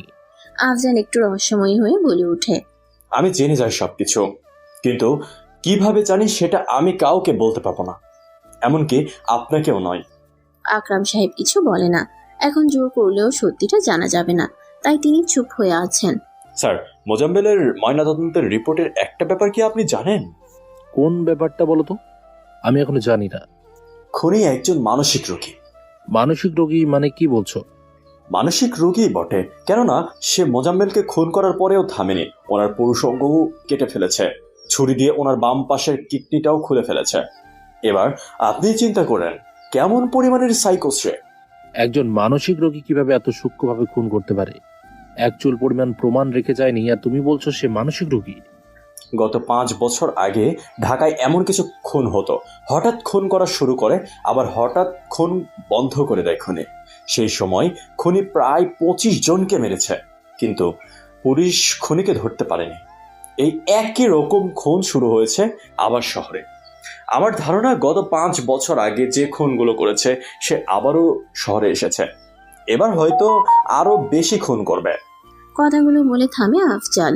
আকরাম সাহেব মনোযোগ দিয়ে কথাগুলো শুনেছে, কিন্তু তিনি গত 5 বছর আগে এই শহরে ছিল না। পুলিশের চাকরি করতো ঠিকই, সেটা অন্য শহরে। আফজাল, তুমি এত কিছু কিভাবে জেনেছো? স্যার, আমি সব জানি, কিন্তু সেটা কিভাবে এটা আপনি জিজ্ঞাসা করবেন না। যাই হোক, 5 বছর আগে যে খুনগুলো হয়েছে সেই খুনের 25টা ফাইল আমার চাই। নেই স্যার। নেই মানে? কেউ খুনির নামে কেস করেনি, এত ভয়ঙ্কর সে ছিল। আচ্ছা, তুমি থানায় যাও, আমি কিছু একটা করছি। পৃথিবীর সমস্ত রহস্য উন্মোচন হয়ে গেলে শুরু হবে আমার রহস্যের নতুন অধ্যায়। উল্লেখযোগ্য কোনো পৃষ্ঠা নেই সেখানে, তবে ধাপ পার হলে রহস্যের মায়াজাল বাড়তেই থাকবে। রাত 2:45। নাইট ক্লাব থেকে গাড়িতে করে ফিরছে রকিব, আয়ান, সোহাগ, শামীম, হৃদয়। ওরা প্রতিদিনই নাইট ক্লাবে যায়। সবগুলো বড়লোক বাবার বড়লোক ছেলে। নাইট ক্লাবে যাওয়াটা তাদের কাছে একটা ফ্যাশন হয়ে গেছে। গাড়ি চালাতে চালাতে হঠাৎ রকিব দেখলো কে যেন রাস্তার মাঝে বাইকের উপর এক পা আরেক পায়ের উপর দিয়ে বসে আছে। পরনে তার লম্বা টুপি, মুখে মাস্ক, লম্বা একটা জ্যাকেট, কালো প্যান্ট, কালো বুট। আগন্তুক বাইকের উপর আরাম করে বসে বসে সিগারেট টানছে। রকিব দূর থেকে হর্ন দিচ্ছে, কিন্তু আগন্তুকটি সেখানেই স্থির হয়ে বসে রয়েছে। রকিব বাধ্য হয়ে গাড়ি থেকে নামে। অনেক রাত, আশেপাশে কোনো মানুষজন নেই। রাস্তার পাশে ল্যাম্পপোস্টের আলোয় জায়গাটা অন্ধকার থেকে মুক্ত পেয়েছে। রকিব সামান্য ভয় পাচ্ছে, কেননা বাইকের উপর যে বসে আছে তার স্টাইল দেখে মনে হচ্ছে না সে কোনো সাধারণ। রকিব মনে মনে চিন্তা করে, এমন ড্রেস আপ তো মাফিয়ারা পরে, কিন্তু এটা কে? এখানে এমন ড্রেস আপ পরে বসে থাকার মানে কি? রকিবের জানা মতে সে কখনো কোনো মাফিয়ার সাথে ঝামেলা করেনি। তাহলে তার পরিবারের কেউ কি করেছে, যার কারণে এখানে তার পথ আটকিয়ে বসে আছে? কিছুই বুঝতে পারছে না রকিব। এই কে তুই? এভাবে রাস্তার মধ্যে বাইক নিয়ে বসে আছিস কেন? ওই পাশ থেকে আগন্তুক কিছু বলে না, নিজের মতো করে সিগারেট টেনে যাচ্ছে। চারিদিকে পিন পিন নীরবতা। হঠাৎ হঠাৎ রাস্তার পাশে থাকা কুকুরগুলো ঘেউ ঘেউ করছে। রাস্তার পাশে ল্যাম্পপোস্টের আলো ছড়িয়ে পড়েছে। আগন্তুকটা কিছু বলছে না দেখে রকিব রেগে যায়, কিন্তু সে কি করবে এখন? যদি আগন্তুকের কাছে পিস্তল বা ছুরি থাকে তাহলে? আগন্তুকটা যেহেতু মাফিয়াদের মতো ড্রেস পরেছে, সেহেতু তার কাছে পিস্তল থাকার কথা। রকিবের কাছে বর্তমানে কিছু নেই যা দিয়ে সে আগন্তুককে প্রতিহত করতে পারবে। আগন্তুক তার ঠোঁটের কোণা থেকে জ্বলন্ত সিগারেটটা পিছঢালা রাস্তায় ফেলে দেয়। সে বসে থেকে উঠে দাঁড়ায়, হাত দিয়ে রকিবকে তার দিকে আসার জন্য ইশারা করে। রকিব একবার পিছনে ফিরে শামীমদের দিকে তাকিয়ে ভয়ে ভয়ে আগন্তুকের দিকে এগিয়ে যায়। রকিব যেয়ে আগন্তুকের সামনে দাঁড়ায়। কিছুটা দূরত্বই রয়েছে তাদের মধ্যে। আগন্তুক মুচকি এসে রকিবের গালে সজোরে একটা চড় বসিয়ে দেয়। এটা দেখে গাড়ি থেকে সবাই নেমে আগন্তুকের দিকে আসতে থাকে। আগন্তুক পিছন থেকে একটা পিস্তল বের করে। সবাই স্থির হয়ে দাঁড়িয়ে যায়। রকিব গালে হাত দিয়ে দাঁড়িয়ে আছে, কেউ কোনো কথা বলছে না। এবার আগন্তুক বলে ওঠে, কিরে, তোরা নাকি সবাই ভার্সিটিতে নতুন নতুন ছেলে মেয়েদের র্যাক দিচ্ছিস? সবাই মাথাটা নিচু করে চুপ হয়ে আছে। আগন্তুক পিস্তলটা নাড়াতে নাড়াতে বলতে থাকে, র্যাক দিস? আমার ব্লাড প্রেশারও আছে, আবার হার্ট প্রেশারও আছে। যদি রেগে যায় তাহলে ব্লাড প্রেশার বেড়ে যাবে, আর প্রেশার বাড়লে কি হবে তা কি আর বলে দিতে হবে? এবার আয়ান মুখ খুলে বলে, ভাই, রেক তো বর্তমানে সবাই করে, তাহলে আমরা করলে দোষ কোথায়? রেগ মানে মজা, কিন্তু তোরা এখন যা করে বেড়াচ্ছিস সেটা কিসের মধ্যে পড়ে? কারো শরীর থেকে শার্ট খুলে ফেলে তার সমস্ত ভার্সিটির স্টুডেন্টকে দেখিয়ে তাকে অপমান করা, এটা কি? ভাই, আমরা তো কারোর সাথে এমন করিনি। আয়ানের কথা শেষ হতে না হতেই আগন্তুক আয়ানের বাম পায়ে গুলি করে। আয়ান ব্যথায় চিৎকার দিয়ে ওঠে। সবাই ভয়ে পিছিয়ে যায়। আয়ান রাস্তার উপর বসে তার বাম পা চেপে ধরে কান্না করছে। আগন্তুক এটা দেখে জোরে জোরে হাসতে থাকে আর বলতে থাকে, তোদের সবাইকে আগেই বলেছি যে আমাকে রাগান্বিত করবি না। এই ছেলেটা আমাকে মিথ্যা বলে আমাকে রাগিয়েছে, তাই একটা গুলি করে দিলাম। ওর ভাগ্য ভালো যে আমি গুলিটা পায়ে চালিয়েছি, নয়তো সোজা কপালে। ভাই, কে আপনি? আপনার সাথে কি আমাদের কোনো শত্রুতা আছে? যাকে আমার পছন্দ হয় তাকে আমি বন্ধু বানাই, আবার যাকে শত্রু হিসাবে পছন্দ হয় তাকে শত্রু। কিন্তু তোর আমার বন্ধু তো দূরের কথা, শত্রু হওয়ার যোগ্যতাও রাখিস না। ভাই, আমাদের যেতে দিন, আমরা আর কখনো কাউকে র্যাক দেব না। আর যদি ভার্সিটিতে র্যাগিং করিস তাহলে এখন এখন তো শুধু এটার পায়ে গুলি করেছি, পরে কিন্তু সবগুলোর গরম বুলেট দিয়ে মাথার খুলিটাই উড়িয়ে দিব। আর আমি কিন্তু সবাইকে দুইবারই চান্স দিই, প্রথমবার বোঝাই, আর তা না বুঝলে দ্বিতীয়বার গরম বুলেট দিয়ে মাথাটা ঠান্ডা করে দিই। কথাটা বলে আগন্তুক বাইক নিয়ে অন্ধকারে মিলিয়ে যায়। আয়ান বুলেটের ব্যথা সহ্য করতে না পেরে জ্ঞান হারায়। সবাই তাকে ধরে গাড়িতে উঠিয়ে হাসপাতালে নিয়ে যায়। গুলি লাগা রোগী, পুলিশ কেস, তাই কোনো ডাক্তার আয়ানকে চিকিৎসা করতে রাজি হয় না। রাকিব তার বাবাকে কল দেয়। দুবার রিং হতে না হতেই রাকিবের বাবা শহীদ হোসেন কলটা রিসিভ করে। হ্যাঁ রাকিব, বল কেন এত রাতে কল দিলে? বাবা, একটা বড় সমস্যা হয়ে গিয়েছে। আমার বন্ধু আয়ানকে কেউ গুলি করে দিয়েছে। আয়ানকে হাসপাতালে নিয়ে যাও, তাহলেই তো হয়। বাবা, আয়ানকে হাসপাতালে নিয়ে এসেছি, কিন্তু কেউ তার চিকিৎসা করতে রাজি নয়। কিন্তু কেন? প্রথমে পুলিশ কেস করতে হবে, তারপর নাকি চিকিৎসা করবে। তুমি এখন যা করার তা করো। তুমি চিন্তা করো কেন, আমি আছি তো। কিছুক্ষণের ভিতরেই আয়ানের চিকিৎসা শুরু হবে। কল কেটে দেয় শহীদ হোসেন। রকিব যে আয়ানের পাশে বসে, সাথে আরো কিছু বন্ধুরা রয়েছে। কিছুক্ষণ পর সব ব্যবস্থা হয়ে যায়। ডাক্তার, নার্সরা এসে আয়ানকে ইমার্জেন্সিতে নিয়ে যায়। সবাই আয়ানের মা বাবাকে খবর দেয়। রকিব হাসপাতাল থেকে বের হয়ে গাড়িতে যেয়ে বসে ভাবতে থাকে, কে সেই আগন্তুক হঠাৎ এসে আয়ানকে গুলি করে অন্ধকারে মিলিয়ে গেল। কি রহস্য, কিছুই বুঝতে পারছে না রকিব। আজ দুদিন পর রকি আবারও ভার্সিটিতে যাচ্ছে। আশেপাশে তাকিয়ে রকি একটা বিষয় বেশ ভালোই উপলব্ধি করতে পারছে যে ক্যাম্পাসটা আগের তুলনায় অনেক শান্ত। কিন্তু হঠাৎ এমন শান্ত হয়ে যাওয়ার পিছনে কারণটা কি জানা নেই রকির। রকি নিজের চশমাটা ঠিক করে সামনের দিকে তাকায়। শহীদ মিনারের সিঁড়ির উপর রকিব সহ তার গ্যাংয়ের লোকেরা বসে আছে। সে লক্ষ্য করলো আজকে আয়ানকে দেখা যাচ্ছে না রকিবদের সাথে। হয়তো ওর গুরুত্বপূর্ণ কাজ আছে, যার কারণে সবার সাথে এমন আড্ডা দিতে পারছে না। রকি মাথা নিচু করে ওদের সামনে দিয়ে চলে আসবে। এমন সময় রকিব রকিকে ডাক দেয়। রকি না চাইতেও শহীদ মিনারের সিঁড়ির দিকে বিরক্তি দৃষ্টিতে তাকায়। কিরে, এমন ভাবে তাকিয়ে আছিস কেন? দেখে মনে হচ্ছে আমাদের দেখে খুব বিরক্ত হচ্ছিস। আসলে তা না ভাই। তাহলে মূল ঘটনাটা কি? ভাই, আপনি কোন ঘটনার কথা বলছেন? আমি তো বুঝতে পারছি না। এই শামিম, দেখ, বেচারা রকি নাকি কিছুই বুঝতে পারছে না। তাই তো দেখছি, কেমন নাকামো করছে। ভাই, আমি ন্যাকামো করছি না, সত্যি সত্যি বলছি। ওই দিন তোর সাথে ক্যাম্পাসে যা ঘটেছিল সেটা তুই কাকে বলেছিস? ওই দিনের ঘটনা তো আমি ভুলে গেছি, আর এটা লজ্জার বিষয়, আমি কাউকে বলিনি এই ব্যাপারে। তুই যে কাউকে বলিসনি, এটার প্রমাণ কি? রকি চুপ হয়ে যায়। সে এখন প্রমাণ কোথা থেকে জোগাড় করবে? প্রমাণ বলতে সে নিজে ছাড়া আর অন্য কেউ নেই। রকিকে এমন ভাবে চুপ হয়ে দাঁড়িয়ে থাকতে দেখে রকিব সহ সকলে বুঝে গেছে যে ওই দিন রাতের আসা আগন্তুকটা রকির কারণেই এসেছিল। রকিব বসা থেকে উঠে দাঁড়ায়। রকির শার্টের কলারটা চেপে ধরে। রকি কিছু বলে না, মনে মনে রাগটা পুষে রাখে, পরে হয়তো কোনো একদিন এটার প্রতিশোধ সে নিবে। তুই এমন চুপ হয়ে আছিস, এর মানে ক্যাম্পাসের ভিতরের ঘটনাটা যে কাউকে বলেছিস? ভাই, বিশ্বাস করেন, আমি ওই দিনের ঘটনাটা কাউকে বলিনি। তাহলে সে কে? কার কথা বলছেন ভাই? তুই যার কাছে বলেছিস তার কথা বলছি। আমি তো কারো কথা বলিনি। তাহলে কি তোর বাপ এসে বলেছে? ধমকের সাথে কথাটা বলে রকিব। বাবা অথবা মাকে নিয়ে কেউ কিছু বললে রকি শান্ত হতে পারে না। রকি হাত দিয়ে রকিবের হাতটা তার শার্টের কলার থেকে ছাড়িয়ে নেয়। তারপর বলতে থাকে, ভাই, দয়া করে যা বলার আমাকে বলুন, আমার বাবাকে নিয়ে কিছু বলবেন না। শরীরে লাগে নাকি রে? আচ্ছা যা, তোর বাপকে নিয়ে কিছু বলবো না, তবে তোর মাকে নিয়ে অবশ্যই কিছু বলবো। রকি ডান হাতটা মুষ্টিবদ্ধ করে। রকিব এটা দেখে হাসতে হাসতে বলে, মারবি নাকি রে আমায়? এত সাহস! তুই নতুন এসে এই অবস্থা, বাকি দিনের উপায় কি? ভাই, আমি ছেলেটা খুবই শান্ত, কিন্তু একবার অশান্ত হয়ে গেলে ছোট বড় কিছুই মারি না। তোর মা কি খেয়ে তোকে জন্ম দিয়েছে রে, যে এত বেয়াদব হয়ে গেছিস? শেষ কথাটা স্পষ্ট করে বলতে পারেনি রকিব। এর আগেই তার বাম গালে রকির হাতের একটা ঘুষি পড়ে।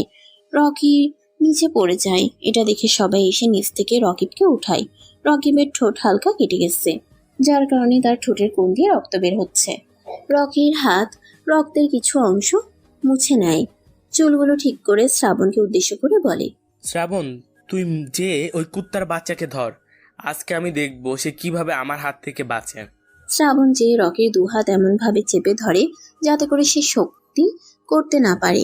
রকি মুচকি হাসে। রকিব তার নিজের ডান হাতটা দিয়ে রকির পিঠে জোরে একটা ঘুষি মারে। রকি হালকা করে কেসে ওঠে। রকিব শ্রাবণকে হাত দিয়ে ইশারা করে রকির হাত ছেড়ে দেওয়ার জন্য। শ্রাবণ ঠিক তাই করলো। সে রকির হাত ছেড়ে একটু দূরে যেয়ে দাঁড়ায়। রকিব তার ডান পা দিয়ে রকির বুকে একটা লাথি মারে। রকি নিজ অবস্থান থেকে কিছুটা দূরে যেয়ে পড়ে। আশেপাশের কিছু স্টুডেন্ট এটা দেখে হাসতে থাকে। দুদিন আগে এসেও রকি বিপদে পড়েছে, আবার আজকেও একই ঘটনা ঘটছে তার সাথে। রকিব তার হাত দিয়ে ইশারা করে রকিকে নিচ থেকে ওঠার জন্য। রকি মাটিতে ভর দিয়ে উঠে দাঁড়ায়। তার জামা কাপড়ে ময়লা লেগে আছে। রকি বারবারও রকিকে মারতে যাবে, তখনই সে শুনতে পায়, ভাই থামেন, গেটের দিকে তাকিয়ে দেখুন পুলিশ আসছে।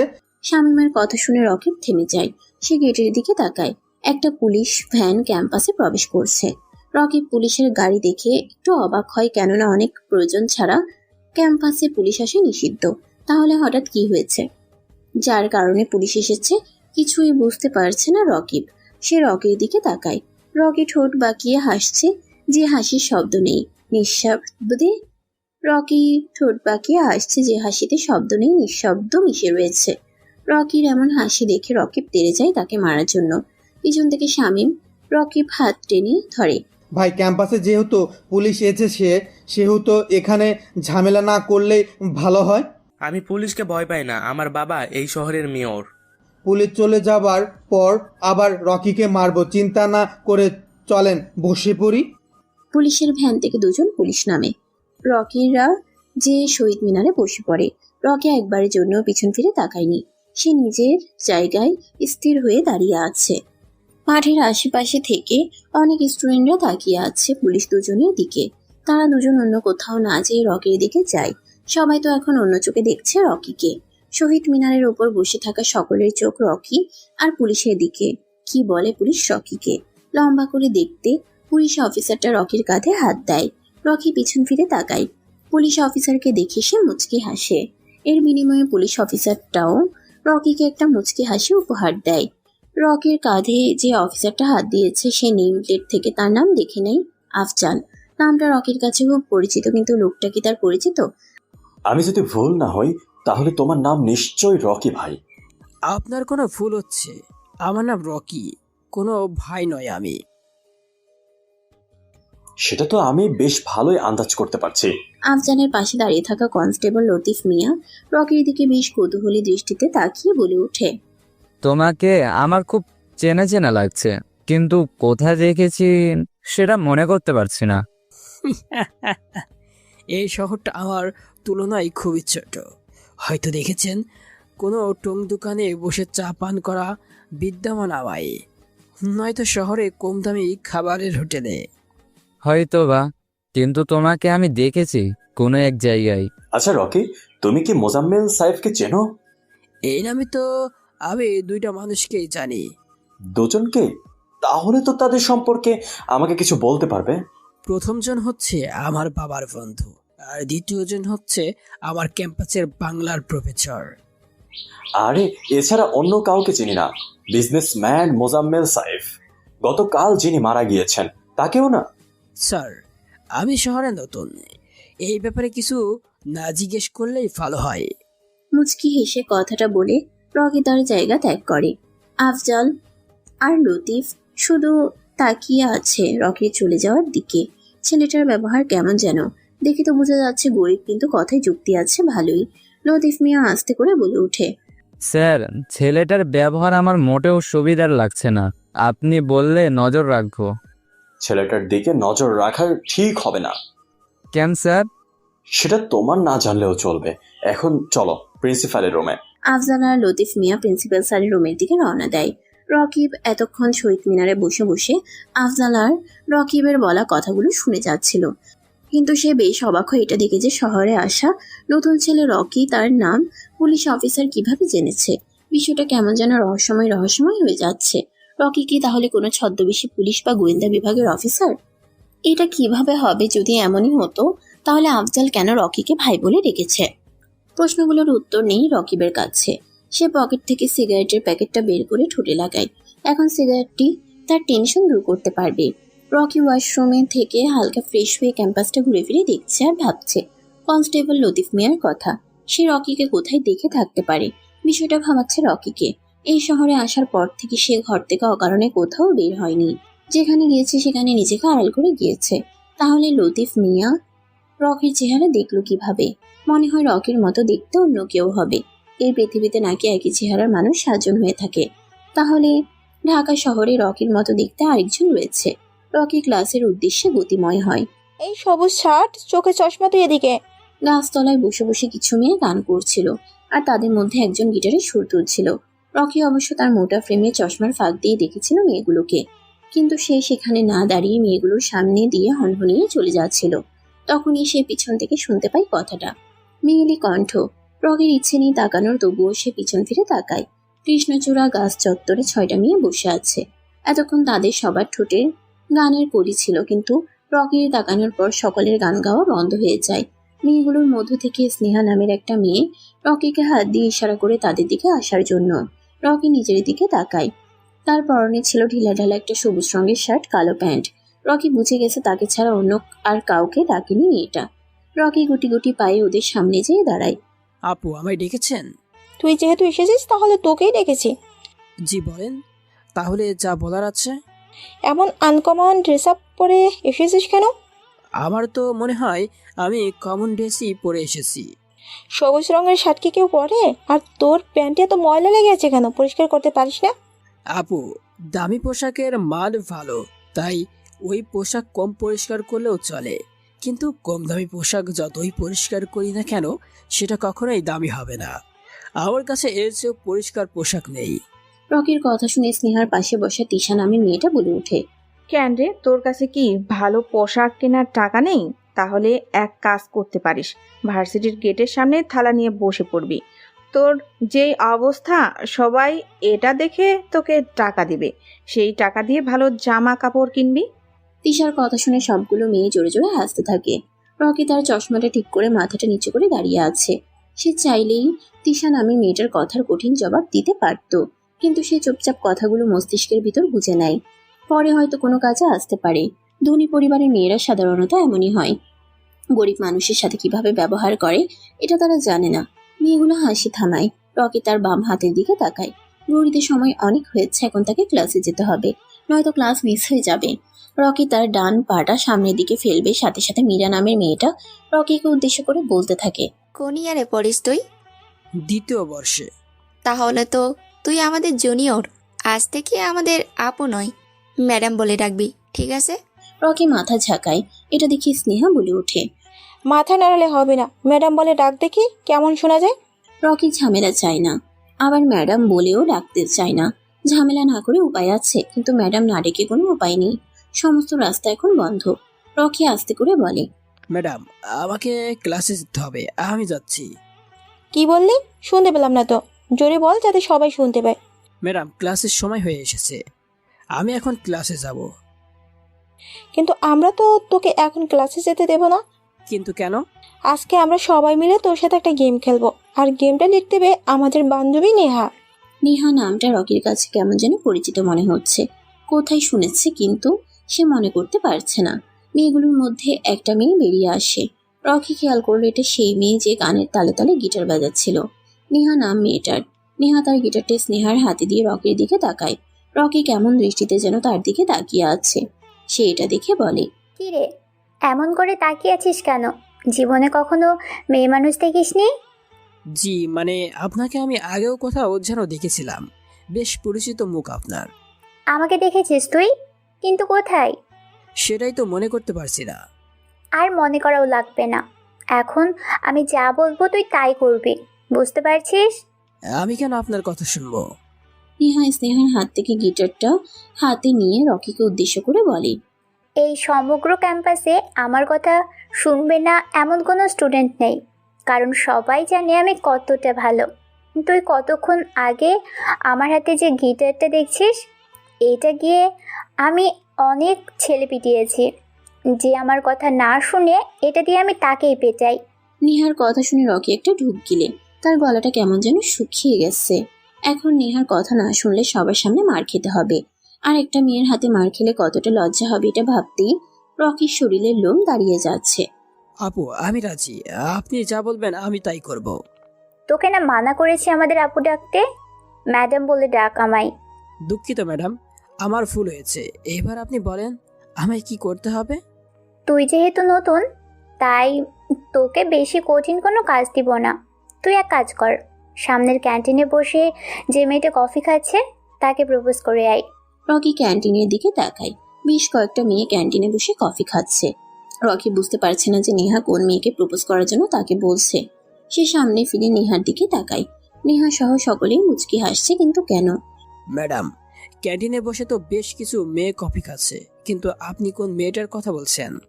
ভালো করে তাকিয়ে দেখ, শাড়ি পরা মেয়েটাকে যে প্রপোজ করবি তুই।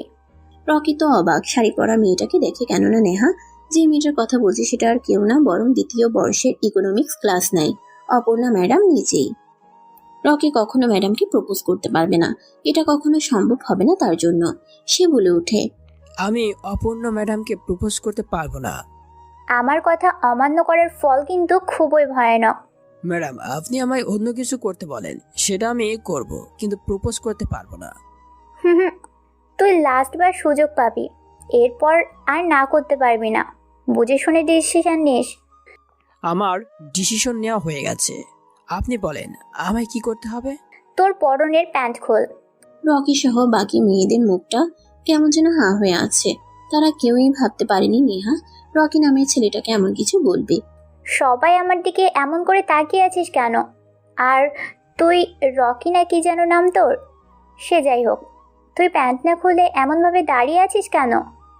মানে কি ম্যাডাম, কি বলছেন এসব? কেন রে, আমার কথা বুঝতে অসুবিধা হচ্ছে? আমি তো বাংলা ভাষায় কথা বলছি। কথা তো বুঝতে পারছি, কিন্তু আপনি আমায় যা বলছেন সেটা কি বুঝে শুনে তারপর বলছেন?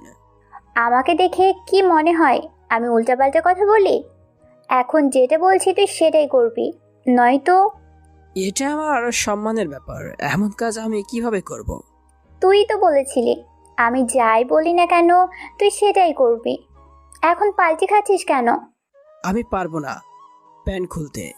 আমার বাবা পুলিশ কমিশনার, কথাটা ভালো করে শোন। আমি যদি এখানে তোকে মেরেও দিই তাহলে জেলে যেতে হবে না। আমার বাবা আমাকে বাঁচিয়ে দিবে, কিন্তু আমার হাত থেকে তোকে কে বাঁচাবে? রকির মনের ভিতর হালকা ভয় বিরাজ করছে যখন সে শুনেছে নেহার বাবা পুলিশ কমিশনার। কি করবে রকি, সে ঠিক বুঝে উঠতে পারছে না। আশেপাশের অনেকে তাকিয়ে আছে। নেহার বলা কথায় সে যদি সাই দেয় তাহলে মান সম্মান সবকিছু শেষ হয়ে যাবে। রকি তার বেল্টে হাত দেওয়া মাত্র পিছন থেকে মেয়েলি কণ্ঠে কেউ একটা বলে ওঠে। রকি পিছনে ফিরে তাকিয়ে দেখে যে রকি বুঝে গেছে তার এখন পেন্ট খোলা ছাড়া অন্য কোনো উপায় নেই। সে মাথাটা নিচু করে তার পেন্টের বেল্টে হাত দেয়।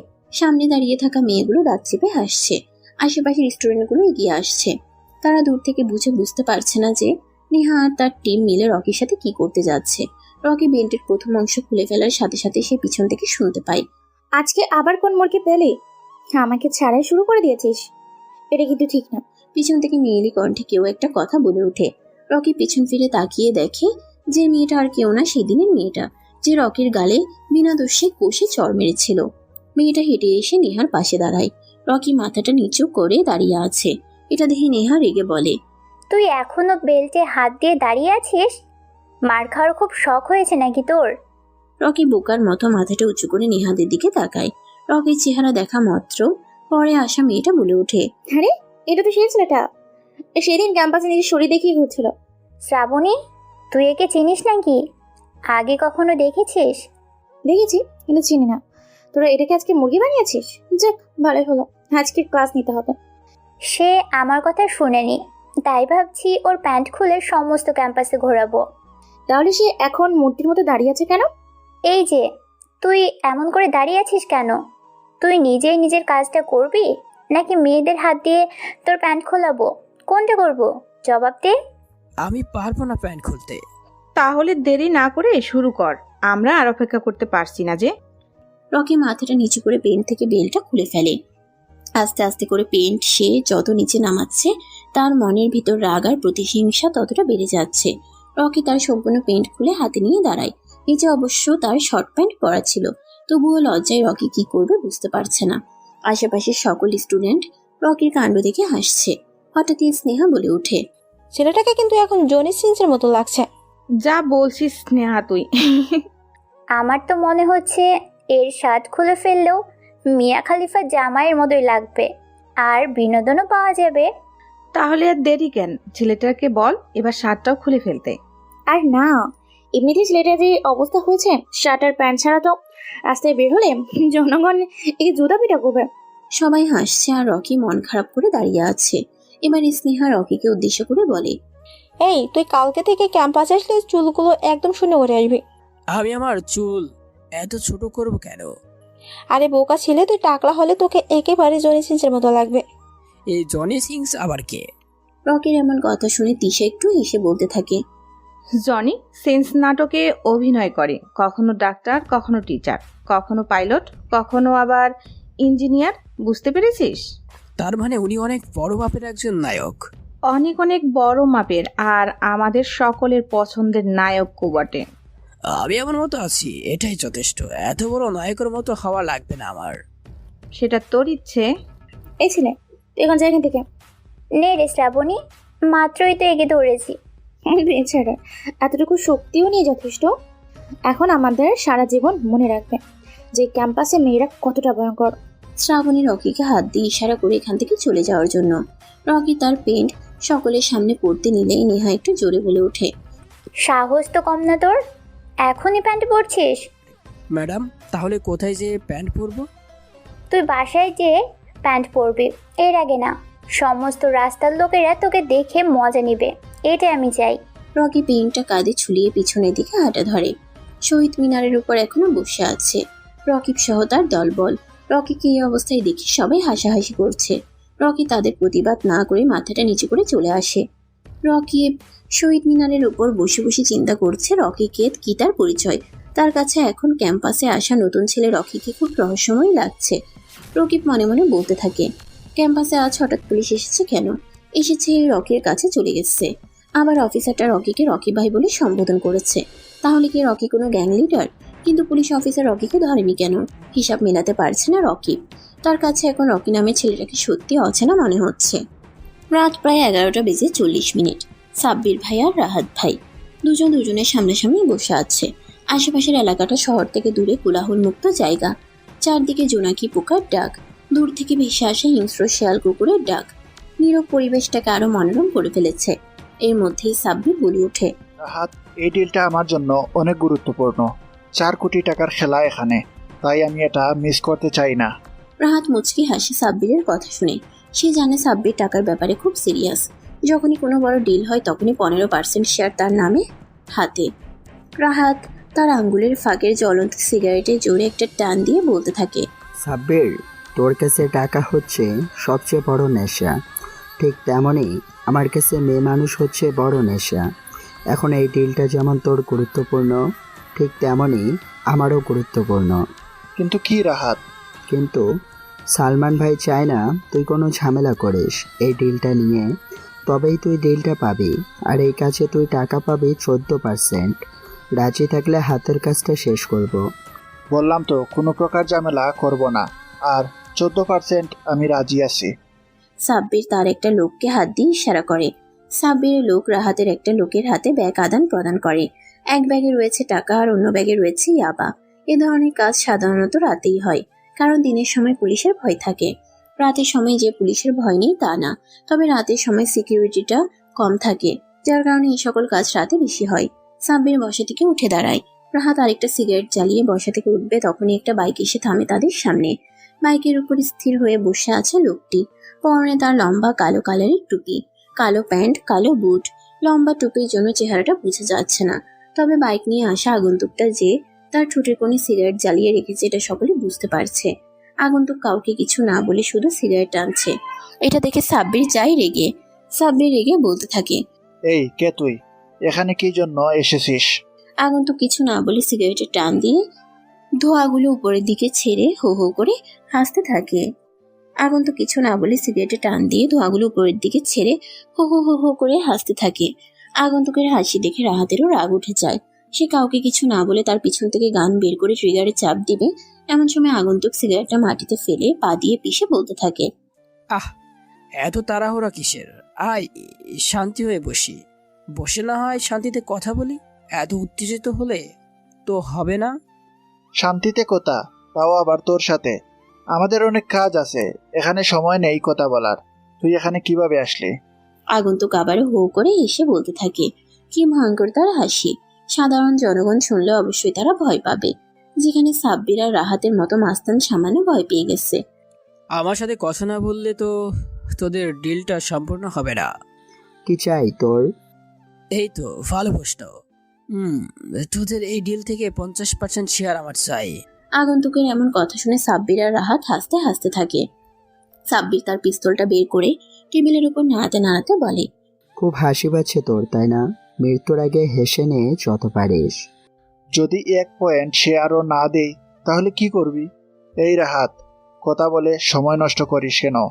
হাতের কাজ তাড়াতাড়ি শেষ কর, আস্তানায় যেতে হবে।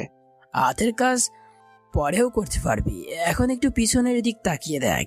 সাব্বির আর রাহাত পিছনে ফিরতেই দেখে যে তাদের লোকগুলো নিচে পড়ে আছে।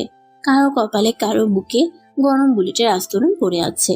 তাদের দেহগুলো দেখে বুঝে যাচ্ছে যে কোথা থেকে যেন স্নাইপার চালানো হচ্ছে।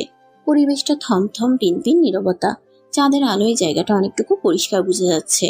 আর চারিপাশে সাব্বির আর রাহাতের লোকের নিথর দেহ পড়ে রয়েছে। কিছুক্ষণ পরই হয়তো লাশগুলোর জঙ্গলের হিংস্র শিয়াল খুবলে খুবলে খাবে। সাব্বির ও রাহাত ভয় পেয়ে বোকা হয়ে গেছে। রাহাত শোন, আমি বলি তোর পিস্তলের একটা বুলেট আমার শরীরে প্রবেশ করার আগে তোদের দুজনের লাশ পড়ে যাবে। আমি যতক্ষণ বেঁচে থাকবো ততক্ষণ তোরা বেঁচে থাকবি। সাব্বির এতক্ষণ টেবিলের উপর পিস্তল নাড়াচ্ছিল। আগন্তুকের কথা শুনে তার হাতের নাড়াচাড়া বন্ধ হয়ে যায়। রাহাতের হাত থেকে পিস্তলটা নিচে পড়ে যায়। সাব্বির আর রাহাত এসে আগন্তুকের পায়ে পড়ে যায়। আগন্তুক মুচকি হাসে। ভাই, কে আপনি? কোন বড় মাস্তান? আমাকে দেখে কি মনে হয় আমি মাস্তান? মাস্তান না, আপনি তাহলে কি পুলিশ অফিসার? পুলিশ অফিসার হলে কি এতক্ষণ তোদের সাথে বসে কথা বলতাম? আমি বুঝতে পারছি আপনি অনেক বড় কোনো মাফিয়া। ভাই, ডিলের 50% টাকা আপনি পেয়ে যাবেন। আমাদেরকে দয়া করে কিছু করবেন না। কিরে, বলছিলাম না আমার পা ধরে ক্ষমা চাইবি? আগন্তুক বসা থেকে উঠে দাঁড়িয়ে কোমরের কাবার পয়েন্ট থেকে গানটা হাতে নিয়ে সাব্বিরের কপাল বরাবর তাক করে। সাব্বির এটা দেখে ভয় পেয়ে যায়। আগন্তুক সময় নষ্ট না করে ট্রিগারে চাপ দেয়। পরপর 5টা বুলেট সাব্বিরের কপালে নষ্ট করে। সাব্বির নিচে পড়ে যায়। তার চোখ মুখ থেকে রক্ত বের হচ্ছে। সাব্বিরের এমন অবস্থা দেখে রাহাত কান্না করতে করতে আগন্তুকের পায়ে ধরে। আগন্তুকের ঠোঁটের কোণে হাসির রেখা ফুটে উঠেছে। সে রাহাতকে উদ্দেশ্য করে বলতে থাকে, তোকে মারবো না। তুই যে সালমানকে একটা কথা বলবি, শত্রুকে বিশ্বাস করা যায় কিন্তু বেঈমানকে নয়। প্রতিশ্রুতি গ্রহণ করে সামনের মৃত্যুর খেলা শুরু হবে। কথাটা বলে আগন্তুক তার বাইক নিয়ে অন্ধকারে মিলিয়ে যায়। রাহাত সেখানে বসে না থেকে উঠে দাঁড়ায়। 2টা কালো ব্যাগ মাটিতে পড়ে আছে। সে ব্যাগ 2টা হাতে নিয়ে গাড়িতে রাখে। সে এখানে আর সময় নষ্ট না করে গাড়ি স্টার্ট দেয়। এখন তাকে যেতে হবে দূর অজানায়, যেখানে রয়েছে আগন্তুকের মূল রহস্য। সকাল 6:40। কাকের ডাকে আলভির ঘুম ভেঙে যায়। শহরে কালো কাকের অভাব নেই। সকাল হতে না হতেই তাদের উপদ্রব বেড়েই যায়। মূলত খাবারের জন্যই তারা এত ডাকাডাকি করে, কিন্তু মানুষ তাদের ভাষা কোনোভাবেই বুঝতে পারে না। আলভি আবারও ঘুমানোর চেষ্টা করে, কিন্তু ঘুম আর আলভির চোখে হানা দেয় না। শহরের কাকগুলো এমনই। আলভি বিরক্ত হয়ে চলে যায় ফ্রেশ হতে। ফ্রেশ হয়ে এসে ভাবতে থাকে ছাদে গেলে মন্দ হয় না। যেই ভাবে সেই কাজ।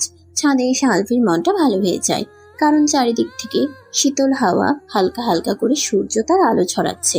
শান্ত পরিবেশে মাঝে মধ্যে গাড়ির হর্ন দিচ্ছে, তার সাথে কাকের বিরক্ত করা ডাক। আলভি সময় এবং পরিবেশটা মন দিয়ে উপভোগ করছে। এত সকালে আপনি ছাদে কি করছেন? হঠাৎ পিছন থেকে মেয়েলি কণ্ঠে কেউ কথাটা বলে ওঠে। আলভি পিছন ফিরে তাকায়। একটা হলদে পরে দাঁড়িয়ে আছে। জান্নাত মেয়েটা অসম্ভব পরিমাণে সুন্দরী, যাকে একবার দেখলে পরের বার মানুষ ফিরে তাকিয়ে দেখবেই। লম্বা লম্বা ঘন চুল কোমর ছড়িয়ে পড়েছে, ঘন কালো লম্বা চোখের পল্লব, বাচ্চাদের মতো ইনোসেন্ট চেহারা। গায়ের রংটা অবশ্য উজ্জ্বল শ্যামলা বর্ণের। যে কোনো পুরুষ মানুষের মনে সুপ্ত অনুভূতি তৈরি করতে তার চোখের চাহনি যথেষ্ট। কিন্তু আলভি এই মায়ে জড়াতে চায় না। মেয়ের নেশা টাকার চেয়ে বড় নেশা। মানুষ জাতি সবসময় উল্টো চিন্তা করে। একজন লোকের সামনে 1 কোটি আর পাশে অর্ধ উলঙ্গ নারী বসিয়ে তাকে যদি বলা হয় এখান থেকে তুমি যে কোনো একটা বেছে নাও, তাহলে সে অর্ধ উলঙ্গ নারীকে বেছে নিবে। কেননা টাকার চেয়ে বেশি তখন তার কাছে নারী আকর্ষণীয় মনে হবে। তবে একটা কথা কি, টাকা থাকলে শত শত নারীর অভাব হবে না, আবার শত শত নারী থাকলে টাকার অভাব পড়ে যাবে, এটাই সত্য। কি হলো, আমার দিকে এভাবে তাকিয়েছেন কেন? আর আমি লক্ষ্য করেছি আপনার সাথে আমার যখন দেখা হয় তখন আপনি কেমন যেন করে তাকিয়ে থাকেন। আমি তোমার দিকে তাকিয়ে থাকি? এমন অবাক হওয়ার কিছু নেই, যা সত্যি তাই বলেছি। আমি তোমার দিকে তাকিয়েছি, এটা সত্যি, কিন্তু কিন্তু কি? কিন্তু হলো কিছু না, এটা বুঝে নিতে হবে। আপনার পেঁচানো কথা আমার মাথায় ঢোকে না। আমি এমনই। হাসবেন না তো, হাসলে দাঁত ভেঙে দিব। হিস, মেয়ের শখ কত, আমার এত সুন্দর সুন্দর দাঁতগুলো ভেঙে ফেলবে। কম কথা বলেন তো, সকালের পরিবেশটা উপভোগ করতে দেন আমায়। জান্নাতের ছাদেও রয়েছে একটা দোলনা। জান্নাত আলভির কাছ থেকে সরে এসে দোলনায় যেয়ে বসে। আলভি শুধু জান্নাতের কাণ্ড দেখে যাচ্ছে। এত সকালে ছাদে আসলেন যে? কেন, সকালে ছাদে আসা কি নিষেধ? না না, ছাদে আসা নিষেধ হবে কেন? আমি তো এমনি জিজ্ঞাসা করেছি। হঠাৎ ঘুমটা ভেঙে যাওয়ায় মনটাই খারাপ হয়ে গিয়েছে, তারপর ছাদে চলে আসলাম, এখন মনটা ভালো হয়ে গেল। আমি প্রতিদিনই সকালে ছাদে আসি আর পরিবেশটাকে মন দিয়ে অনুভব করি। আলভির পকেটে থাকা মোবাইল ফোনটা বেজে ওঠে। আলভি পকেট থেকে মোবাইলটা বের করে হাতে নেয়। আকরাম স্যার কল দিয়েছেন। আলভি জান্নাতকে কিছু না বলে ছাদ থেকে দ্রুত চলে আসে। ব্রেকিং নিউজ, আজ শহর থেকে দূরে নির্জন এলাকা থেকে পুলিশ 7টা লাশ উদ্ধার করেছে। লাশগুলোকে ময়নাতদন্তের জন্য পাঠানো হয়েছে। কে বা কারা এই হত্যাকাণ্ডটি চালিয়েছে তা এখনো জানা যায়নি, তবে অতি দ্রুত পুলিশ তাদের ধরে কঠিন শাস্তির ব্যবস্থা করবে। এই ছিল সকাল 9টার খবর। এতক্ষণ পাশে থাকার জন্য ধন্যবাদ। আকরাম সাহেব খবরটা বারবার শুনছে। ওনার সামনে চেয়ারে বসে আছে আলভি। আকরাম সাহেবের মাথায় চিন্তার ছাপ বেড়েছে। আলভি রীতিমতো থমকে গেছে এমন সংবাদ শুনে। সে খুন খারাপে খুব ভয় পায়। আকরাম সাহেবের কেবিনেট টেবিলের উপর সবসময় পানি ভর্তি একটা গ্লাস থাকে। আলভি পানির গ্লাসটা হাতে নিয়ে ঢুকে সমস্ত পানিটুকু খেয়ে নেয়। আকরাম সাহেব আলভির দিকে প্রশ্নবোধক দৃষ্টিতে তাকায়। আলভি মুচকি একটা হাসি দিয়ে বলে, স্যার, সেই কখন থেকে এই একটা সংবাদই বারবার করে দেখাচ্ছে কেন? কোনো সমস্যা হয়েছে কি? আলভির সমস্যা তো অনেক, শহরে একটার পর একটা খুন হয়ে যাচ্ছে। দেখো, গতকাল রাতে আবারও 7টা খুন হয়েছে, কিন্তু আসলে খুনিকে সেটাই তো বুঝতে পারছি না। স্যার, আজ যেখানে খুন হয়েছে সেখানে কে তদন্ত করেছে? টিভিতে তো দেখলাম আফজাল সেখানে আছে, তাহলে মনে হয় সেই কেসের দায়িত্ব নিয়েছে। স্যার, খুনগুলো কে করতে পারে বলে আপনার মনে হয়? দেখো, গতকাল রাতে মারা যাওয়া লোকগুলোর মধ্যে ঢাকার বড় ড্রাগ ব্যবসায়ী সাব্বিরকেও সেখানে মৃত অবস্থায় পাওয়া গেছে। আর সবচেয়ে বড় কথা হলো, সাব্বির তথ্যমন্ত্রী মুরাদ স্যারের কাছের লোক, তাই সাব্বিরকে মারার সাহস সাধারণ কোনো মাস্তানের হবে না। স্যার, সাব্বির টাকার লোভে তার শত্রুদের সাথে হাত মিলিয়েছে হয়তো, তাই কোনো রহস্যময়ী আগন্তুক তাকে মেরে চলে গেছে। আলভির কথাটা মন্দ লাগেনি আকরাম সাহেবের কাছে। তিনি এখন একটু খোঁজ নেওয়ার চেষ্টা করবে যে সাব্বিরের সবচেয়ে কাছের শত্রুকে। হয়তো সাব্বিরের সাথে যার শত্রুতা আছে তাকে পেয়ে গেলেই আসল খুনির সম্পর্কে কিছু জানা যাবে। আকরাম সাহেব সময় নষ্ট না করে বসা থেকে উঠে দাঁড়ায়। সাথে সাথে আলভিও দাঁড়িয়ে যায়। আকরাম সাহেব ঠোঁটের কোণে হাসির রেখা ঝুলিয়ে সামনের দিকে হাঁটা ধরে। পিছনে পিছনে আলভিও যেতে থাকে, হয়তো নতুন কোনো রহস্য উন্মোচন করার জন্য। তাদের গন্তব্য শহরের সবচেয়ে উঁচু দালান। রাত 10টা বেজে 40 মিনিট। নীলয় চেয়ারের উপরে বসে আছে, তার পাশে 2টা মৃতদেহ পড়ে আছে। শক্ত পাকার ফ্লোরে তাজা রক্তে ভিজে একাকার। নীলয়ের ডান হাতে পিস্তল আর বাম হাতের আঙ্গুলের ফাঁকে একটা জ্বলন্ত সিগারেট। সে মৃতদেহের পাশে বসে বসে সিগারেট টানছে। আশেপাশে কেউ নেই, থাকবেই বা কি করে? নীলয় এখন যেখানে অবস্থান করছে সেখানে মানুষজনের চলাচল খুব কম, বলতে গেলে মানুষজন যায়ই না। না যাওয়ার অবশ্য একটা কারণ আছে, সেটা হলো লোকজন বলাবলি করে এখানে নাকি ভূত প্রেত আত্মা থাকে। নীলয় এগুলোতে বিশ্বাস করে না, তাই সে প্রতিদিন এখানে আসে। মূলত তার এখানে আসার একটাই উদ্দেশ্য, আর তা হলো মানুষ খুন করা। নীলয় পেশাদার মাস্তান, টাকার বিনিময়ে মানুষ খুন করে বেড়ায়। আজকে নিয়ে সে এই পর্যন্ত 297টা খুন করেছে, কিন্তু তার নামে এখনো কোনো পুলিশ কেস হয়নি। কেস হবে কি করে? নীলয় তো মানুষ খুন করে রাতের আধারে। যখন ব্যস্ত শহরটা শান্ত হয় তখনই শুরু হয় নীলয়ের রক্ত নিয়ে খেলা। রুমের দরজা খুলে একটা মেয়ে ভিতরে প্রবেশ করে। নীলয় মেয়েটার দিকে তাকায়। তার পরনে মডার্ন পোশাক আশাক, ড্রেসটা মেয়েটার সাথে বেশ মানিয়েছে। নীলয় মুচকি হাসে। সে জানে মেয়েটার নাম নীলা। নীলা আস্তে আস্তে নিলয়ের পাশে এসে দাঁড়ায়। নিলয় তার বাম হাতে থাকা অর্ধপুরা সিগারেটটা নীলার দিকে এগিয়ে দেয়। নীলা নিলয়কে বাধা দিয়েই নিজেই একটা সিগারেট জ্বালায়। সাব্বির মারা যাওয়ায় তথ্যমন্ত্রী মুরাদ ঝামেলা শুরু করেছে। নীলার কথা শুনে নিলয় শব্দ করে হেসে ওঠে। নীলা জানে নিলয় যখন হাসে তখন কারো না কারো মৃত্যু ঘটে। তাহলে কি নিলয় মুরাদকে মেরে দিবে? নীলা, তুমি যেটা ভাবতেছো ঠিক সেটা হতে চলেছে সামনে। মানে বুঝতে পারিনি। মুরাদের সময় ঘনিয়ে এসেছে। ওনাকে না মারলে হয় না? মুরাদকে মারার জন্য টাকা চলে এসেছে আমার অ্যাকাউন্টে। টাকার জন্য মুরাদ আমার কাছে সামান্য বালুকণা মাত্র। তোমার কাছে টাকাটাই কি সব? সম্পর্কটা কিছু নয় কি? টাকার বিনিময়ে আমি আমার জন্মদাতা পিতাকে মেরে দিতেও পিছু পা হব না। সেখানে সম্পর্ক তো দূরের কথা। কিন্তু নিলয়ে সম্পূর্ণ কথাটা শেষ করতে পারেনি নীলা। নিচে পড়ে থাকা একটা ছেলের প্যান্টের পকেটে মোবাইল ফোনটা বেজে ওঠে। নীলা নিলয়ের দিকে তাকায়। নিলয় ঠোঁটের কোণে সিগারেট ঝুলিয়ে ছেলেটার প্যান্টের পকেট থেকে মোবাইলটা বের করে হাতে নেয়। সে দেখতে পায় যে মোবাইলের স্ক্রিনে বস নামটা ভেসে উঠেছে। নিলয় কলটা রিসিভ করে, লাউড স্পিকারে দেয়। ওই পাশ থেকে কেউ একজন বলে ওঠে, আমার কল রিসিভ করেছিস মানে তোরা দুজন এখনো বেঁচে আছিস, আর নিলয় হয়তো মৃত্যুর সাথে পাঞ্জা লড়ছে। নিলয় আর নীলা দুজনেই বুঝে গেছে যে এটা মুরাদের কণ্ঠস্বর। নিলয় কোনো কথা বলে না, চুপ করে আছে। ওই পাশ থেকে আবারও শোনা যায়, কিরক, কি হলো, কথা বলছিস না কেন? মেরে দিয়েছিস তো নিলয়কে? হ্যালো। আমাকে মারার জন্য দুজন লোক যথেষ্ট নয়। মুরাদ, তোর মৃত্যুর টিকিট কনফার্ম। এখন শুধু গাড়ি আসার পালা, রেডি থাকিস। মুরাদকে কথাটা বলেই নিলয় কল কেটে দেয় আর ফোনটা নিচে ফেলে দেয়। নীলা বসা থেকে উঠে দাঁড়ায়। তার সিগারেট প্রায় শেষের দিকে। সে সিগারেটে একটা লাস্ট টান দিয়ে নিলয়কে উদ্দেশ্য করে বলে ওঠে, সাবধানে থেকে নিলয়, শহরের নতুন অফিসার এসেছে। শুনেছি সে নাকি আসামি ধরতে খুব ভালো মাইন্ড গেম খেলে। আমাকে সাবধান না করে তুমি যে ওই অফিসারকে সাবধান করো, কারণ আমি অতি সহজে কাউকে ছেড়ে দেই না। নিলয় রুমের দরজা খুলে বাইরে বেরিয়ে যায়। নীলা এখনো দাঁড়িয়ে আছে লাশগুলোর পাশে। সে সময় নষ্ট না করে পিছন থেকে কিছু একটা বের করে লাশগুলোর পাশে রেখে বেরিয়ে যায় রুম থেকে। ঘড়িতে সময় সকাল 10:20। রকি আরেকবার নিজের হাত ঘড়ির দিকে তাকায়। সময়ের সাথে পরিবেশটা কেমন যেন খাপ খাচ্ছে না। মাথার উপরের গনগনে সূর্য লুকিয়ে আছে আবছা মেঘের আড়ালে। রকি তার ক্লাসে প্রবেশ করে। তার চোখ জোড়ায় ক্লান্তির ছাপ স্পষ্ট বোঝা যাচ্ছে। মনে হচ্ছে রাতে প্রশান্তির ঘুম তার চোখে হানা দেয়নি। কি কারণ? রকির মতো ছেলের কি গাছ থাকতে পারে? এটা তো একমাত্র রকিই বলতে পারবে। রকি যে সর্বশেষ বেঞ্চে বসে পড়ে, এটাই যেন তার নির্দিষ্ট স্থান। সে আশেপাশে তাকায়। হাতে গোনা 3 জন স্টুডেন্ট ছাড়া কেউ নেই। মস্ত বড় ক্লাসটা একদমই ফাঁকা। রকি তার ব্যাগের চেইনটা খুলে ভিতর থেকে একটা ট্যাপ রেকর্ডার বের করে হাতে নেয়। ট্যাপ রেকর্ডারটা খুবই পুরনো মনে হচ্ছে, কিন্তু খুবই দামি। রকি রেকর্ডারটা ব্যাগে রেখে দেয়। সে মন খারাপ করে জানালা দিয়ে বাইরের দিকে তাকায়। কিছুই ভালো লাগছে না রকির।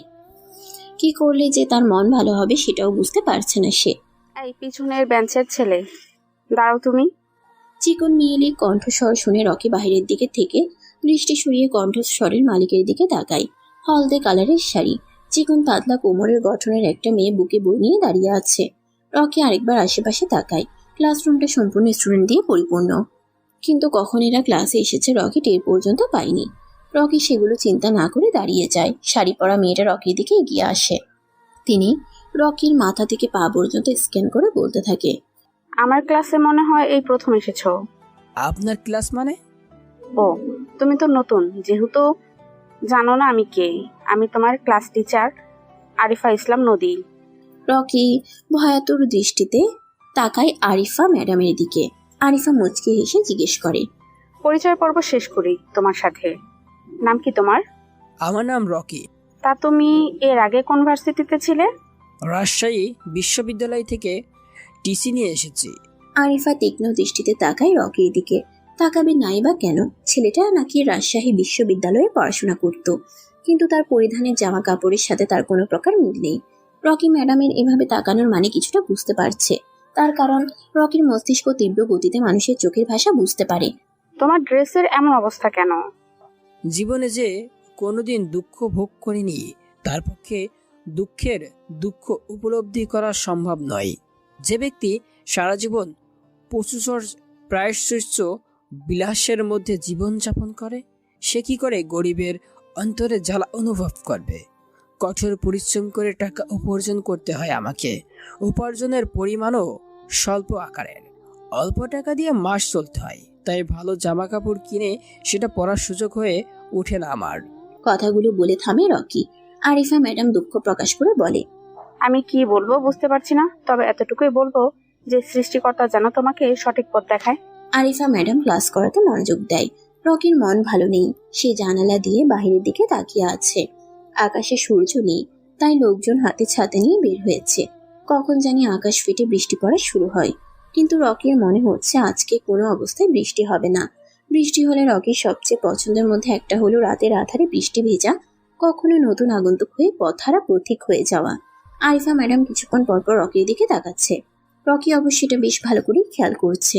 ক্লাস শেষ, ম্যাডাম রকির দিকে একবার তাকিয়ে বেরিয়ে যায় ক্লাস থেকে। রকি বেঞ্চের উপর থেকে ব্যাগটা কাঁধে নেয়। সাথে সাথে কিছু ছেলে এসে রকির সাথে মজা করা শুরু করে। কেউ রকির চুল টানাটানি করছে, কেউ আবার রকির ব্যাগ ধরে। রকি এসব সহ্য করতে না পেরে এক প্রকার জোর করেই বেরিয়ে যায় ক্লাস থেকে। পুকুর পাড়ে এসে বসে রকি। পরিবেশটা আগের ন্যায় শান্ত, কোলাহল মুক্ত। রকি পানির দিকে তাকিয়ে মনে মনে বলে, এই শহরে কত রং, কত লোকের আনাগোনা, গলির চাপা কান্না এই শহরে যায় না শোনা। মাহেরের আকাশে হালকা মেঘ জমেছে। সেই দুপুরে যে একবার সূর্যমামা উদয় হয়েছিল, এরপর আর তার নাম গন্ধ নেই কোনো। পরিবেশটা শুনছান, নিস্তব্ধ, এক প্রকার ঠান্ডা হয়ে আছে। ব্যালকনির দরজাটা খোলা, হিমেল হাওয়া এসে সমস্ত ঘরে ছড়িয়ে যাচ্ছে।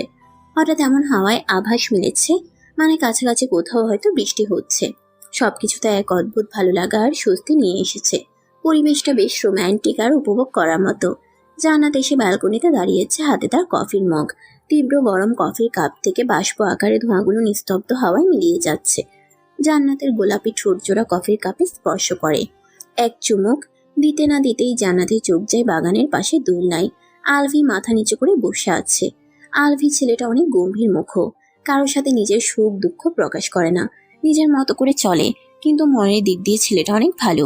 জান্নাতের পুলিশ অফিসার একদমই পছন্দ না, কিন্তু আলভিকে দেখে তার সেই ধারণা সম্পূর্ণ বদলে গেছে। সব পুলিশ একরকম হয় না, কেউ ভালো কাজ করে আবার কেউ খারাপ। জান্নাত আলভির মধ্যে একজন ভালো পুলিশ অফিসারের নীতিমালা দেখেছে। শুধু তাই না, আলভি দেখতে অনেক সুন্দর, বড় বড় চোখ, মুক্তোর মতো মানিক, সরু নাক, সুন্দর কালো চুল, জিম করা ফিগার, মুখে চাপ দাড়ি, গোলাপি ঠোঁট, আর একটু রাগলে আরো আকর্ষণীয় দেখায়। একটা মেয়ে মানুষের মনে সুপ্ত অনুভূতি তৈরি করতে তার মুচকি হাসি যথেষ্ট। ছেলেটাকে দেখলে বারবার দেখতে ইচ্ছে করে, কিন্তু কেন? জান্নাতের কাছে আজকে উত্তরটা স্পষ্ট হয়নি। সে বুঝতে পারছে না কেন বারবার আলভির চেহারাখানা তার চোখের সামনে ভেসে ওঠে। ঘুমাতে যাওয়ার আগে আলভি, স্বপ্নের মধ্যেও আলভি। এখন তো জান্নাতের এমন অবস্থা হয়েছে যে রাস্তায় অচেনা কাউকে দেখলে তার মনে হয় যে এটা আলভি। এটা কি ভালো লাগা, নাকি প্রেম, নাকি ভালোবাসা? কিছুই বুঝতে পারছে না জান্নাত। তার মনে কেমন যেন এক অদ্ভুত অনুভূতি তৈরি হচ্ছে।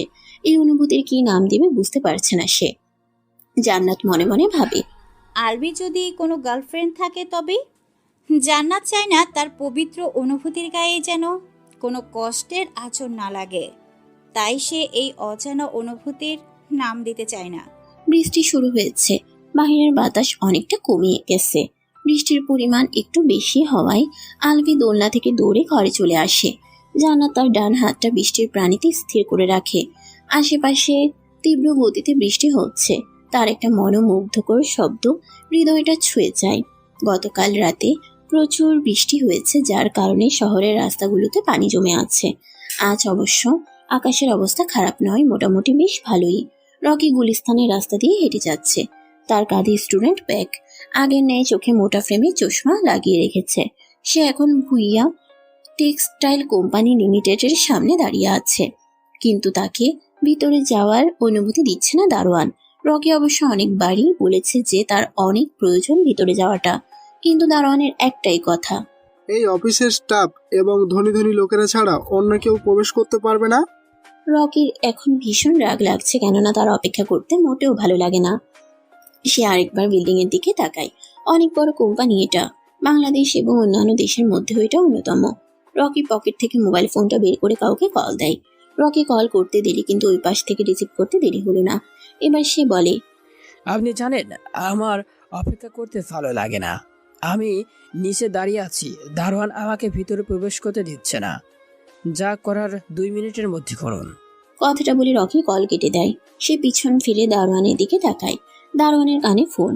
দারোয়ান কারোর সাথে কথা বলছে।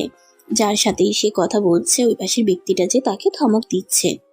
দারোয়ানের কপাল বেয়ে ঘাম ঝরছে। রকি মুচকি হাসে। সে জানে এখন কি হবে। দারোয়ান এসে তাকে বলবে যে মাফ করে দিতে, তারপর ভিতরে যাওয়ার জন্য রিকোয়েস্ট করবে। রকি যা ভেবেছিল সেটা সত্যি হতে যাচ্ছে, কেননা দারোয়ান কান্না কান্না ভাব করে তার দিকে এগিয়ে আসছে। রকি নিজ জায়গায় দাঁড়িয়ে আছে। দারোয়ান এসে তার পায়ে ধরে বলতে থাকে, স্যার ভুল হয়ে গেছে, আমাকে মাফ করেন। আমি বুঝতে পারিনি যে আপনি বড় স্যারের বন্ধুর ছেলে। রকি নিচ থেকে দারোয়ানকে উঠায়। সে তার দিকে ভালো করে তাকায়। দারোয়ানের বয়স রকির থেকে অনেকটা বেশি। চাচা, আপনি বয়সে আমার থেকে অনেক বড়, আপনার স্থান পায়ে নয়। স্যার আপনাকে ভিতর ঢুকতে না দেওয়ার বড় স্যার আমাকে চাকরি থেকে বের করে দিবে বলেছে। স্যার আপনি কিছু একটা করেন দয়া করে। আপনি কান্না করছেন কেন? আপনার কোনো ভুল হয়নি। আমি জানি এই অফিসের নিয়ম এটা, গরিবদের ভিতরে প্রবেশ করা নিষেধ। আপনি আপনার দায়িত্ব পালন করেছেন, সেহেতু আপনার চাকরির কিছু হবে না। স্যার আপনি এবার ভিতরে যান, বড় স্যার আপনাদের জন্য অপেক্ষা করছে। রকি দারোয়ান চাচার কাঁধে হাত দিয়ে আশ্বাস দেয় যে ওনার চাকরি যাবে না, আপনি নিশ্চিন্তে থাকুন। রকি হাঁটা ধরে বড় কোম্পানি, বড় দালানগুলির স্থির ন্যায় দাঁড়িয়ে আছে। দাঁড়িয়ে নেই শুধু অস্থির মানুষগুলো। রকি সিঁড়ি বেয়ে 3 তলায় যায়। সেখানে অফিসের বেশ কিছু স্টাফ কাজ করছে। রকি আশেপাশে তাকায়।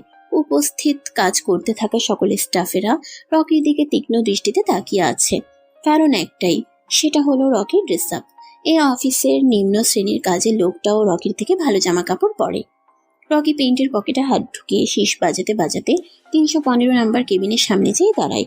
সে উপরে নেম প্লেটটা পরে নেয়। হুমায়ুন চৌধুরী, তিনি হচ্ছেন এই অফিসের ম্যানেজার। রকি দরজায় নক করে। ভিতর থেকে শব্দ আসে, আমার কেবিনে তোমাকে নক করে আসতে হবে না, এমনিতে চলে আসবে। রকি মুচকি হেসে ভিতরে প্রবেশ করে। সে কেবিনে ঢোকার সাথে সাথে ম্যানেজার হুমায়ুন চৌধুরী নিজ চেয়ার থেকে উঠে দাঁড়ায়। রকি তার কাঁধ থেকে ব্যাগটা টেবিলের উপর রাখে। চেয়ারে যেয়ে বসে। সে হাত দিয়ে ইশারা করে হুমায়ুন সাহেবকে বসার জন্য। হুমায়ুন সাহেব বসে পড়ে। দুজন সামনাসামনি বসে আছে, শুধুমাত্র পার্থক্য মাঝখানে লম্বা চওড়া টেবিলটা। অফিসের অবস্থা কেমন বর্তমানে? মোটামুটি ভালোই। আমি জানতে চেয়েছি অফিসের কাজ আগের থেকে পরিবর্তন হয়েছে কিনা। তোমার মা যতদিন বেঁচে আছেন ততদিন তো আমাদের কোম্পানির কোনো ক্ষতি হবে না। তিনি থাকতে চিন্তার কোনো কারণ নেই। ওনার কথা আমার সামনে না বলা ভালো। আর কতদিন এইভাবে চলবে? ততদিন পর্যন্ত যতদিন তিনি এই পৃথিবীতে বেঁচে থাকবেন। তোমার মা কিন্তু তোমার ফিরে আসার প্রহর গুনছেন। রকি বসা থেকে উঠে দাঁড়ায়। টেবিলের উপর থেকে সিগারেটের প্যাকেট আর লাইটারটা নিয়ে জানালার পাশে এসে দাঁড়িয়ে একটা সিগারেট জ্বালায়। বিষাক্ত সিগারেট একটা টান দিয়ে সে ভাবতে থাকে পুরনো দিনের কিছু কথা। রকির বয়স তখন 4 বছর। একটা বড় রোগে আক্রান্ত হয়ে রকির বাবা মারা যায়। তার পরিবার বলতে শুধু মা আর বাবা। বাবা মারা যাওয়ায় ছোট রকি একেবারে নিস্তব্ধ হয়ে যায়। কারোর সাথে কোনো কথা বলতো না। রকির বাবার অনেক বড় বিজনেস ছিল, যেটা দেখাশোনা করার মতো কেউ নেই। তাদের কোম্পানির অবস্থা দিনে দিনে খারাপ হতে থাকে। রকির মা রেহেনা বেগম চিন্তায় পড়ে যায়। কি করবেন তিনি? এত বড় কোম্পানি নিজে সামলাবেন নাকি পিতাহারা রকির দেখাশোনা করবেন? তিনি অতি দ্রুত সিদ্ধান্ত নেন, কারণ তার হাতে সময় খুব কম। রেহেনা বেগম এক রাত ভেবে সিদ্ধান্ত নেন যে রকিকে দেখাশোনা করার জন্য তিনি রকিকে হোস্টেলে দিয়ে দিবে। সেখানে রকির কোনো কমতি হবে না। পিতাহারা রকি ভালোই থাকবে। কিন্তু রেহেনা বেগম এটা বুঝতে পারেনি যে রকি একমাত্র তার কাছেই ভালো থাকবে। দিন যায়, রাত আসে, রকির বয়স বাড়তে থাকে। দেখতে দেখতে সেই 4 বছরে রকি এখন অনেক বড় হয়ে গেছে। একা থাকতে থাকতে তার অবস্থা এমন পর্যায়ে গিয়েছে যে সে তার মাকে এখন মা বলে গণ্য করে না। মা ডাক্তার রকি 4 বছর পরে আর ডাকতে পারেনি। দুঃখে কষ্টে রকির হৃদয় এখন পাথরের ন্যায় হয়ে গিয়েছে। রকি সিগারেটে আরেকটা লম্বা টান দেয়। তার চোখ থেকে পানি পড়ছে। ছেলেরা অতি সহজে কান্না করে না। ভীষণ ভীষণ ভীষণ ভীষণ কষ্টের পরে তাদের চোখ ভেদ করে পানি আসে। সাধারণত মেয়েরা তাদের লিপস্টিক না পেলে কান্না করে দেয়। হুমায়ুন সাহেব যে রকির কাঁধে হাত রাখে। যখন আমি একা ছিলাম তখন তো তিনি আমার খবরও নেয়নি, তাহলে এখন কেন? রকি, তখন তোমার মায়ের পরিচিত এমন ছিল না। আমি জানতেও চাই না ওনার অবস্থা কেমন ছিল। একজন মা কতটা নিচু হলে তার অবুঝ সন্তানকে হোস্টেলে দিয়ে আসতে পারে। রকি, তখন তোমার মায়ের পরিচিত এমন ছিল না। আমি তো সেদিন কান্না করে বলেইছিলাম, আমাকে এখানে একা ফেলে যেও না, আমি ভালো থাকবো না মা তোমাকে ছাড়া। কোথায় সেই দিন? তো তিনি পিছন ফিরে তাকায়নি। তাহলে কিসের মায়া, কিসের কি? হুমায়ুন সাহেব চুপ করে থাকে। এখানে তার বলার মতো কিছুই নেই, কেননা রকি এখন আর ছোট নেই। সে বুঝতে শিখেছে কোনটা ভালো কোনটা মন্দ, এটা বোঝার ক্ষমতা তার আছে। হুমায়ুন সাহেব তার টেবিলের ড্রয়ার থেকে একটা কার্ড বের করে রকির হাতে দেয়। রকি কার্ডটা খুলে দেখে যে এটা একটা ইনভিটেশন কার্ড। আমাকে এটা দেওয়ার কারণ কি? আমার মেয়ের জন্মদিন আগামীকাল, তোমার উপস্থিত কামনা করছি। আপনার বস যাবে সেইখানে? তোমার মাকে তো সেখানে সর্বপ্রথম ইনভাইট করেছি। তাহলে আমার সেখানে যাওয়ার কোনো প্রশ্নই ওঠে না। দেখো রকি, মায়ের সাথে রাগ করে তুমি যাবে না কেন? আমি তোমাকে ইনভাইট করেছি, সেহেতু তুমি যাবে। রকি অর্ধপুরা সিগারেটের অংশটা নিচে ফেলে দেয়। হুমায়ুন সাহেব রকির হাতটা চেপে ধরে। রকি মুচকি হেসে হুমায়ুন সাহেবকে বলে, রকি উপস্থিত থাকবে আগামীকাল। হুমায়ুন সাহেব তৃপ্তিময় হাসি হাসে। এ পর্যন্ত তিনি রকিকে অনেক ফাংশনে ডেকেছেন, কিন্তু রকি আসেনি তার মায়ের জন্য। কিন্তু এবার রকির মত চেঞ্জ হয়েছে। তার মস্তিষ্ক কখন কি ডিসিশন নেয় সেটা কেউ জানে না, একমাত্র রকি ছাড়া। আমি জানি রকির কণ্ঠনালী থেকে কারো প্রতি দেওয়া কথা মানে সেটা সম্পূর্ণ হওয়া। অপেক্ষায় থাকবো তোমার জন্য। রকি নিঃশব্দে হেসে টেবিলের উপর থেকে ব্যাগটা কাঁধে নিয়ে কেবিনের দরজার দিকে অগ্রসর হয়। অজানা পথের পথিক মাত্র রকি। তার জীবনটা মরুভূমির মরীচিকার ন্যায় হয়ে গিয়েছে। রকি বের হয় কেবিন থেকে। অনেকে রকির দিকে অবাক দৃষ্টিতে তাকিয়ে আছে, কেননা এই অফিসের ম্যানেজারের রুমের ভিতরে ঢোকা সহজ ব্যাপার নয়। অনেক বড় বড় ব্যবসায়ীরা এসে ফিরে যায়। সেখানে রকির মতো একটা ছেলে কি করে গেল ম্যানেজার স্যারের রুমে? সকলের দৃষ্টি রকির দিকে, আর রকির দৃষ্টি সামনের দিকে।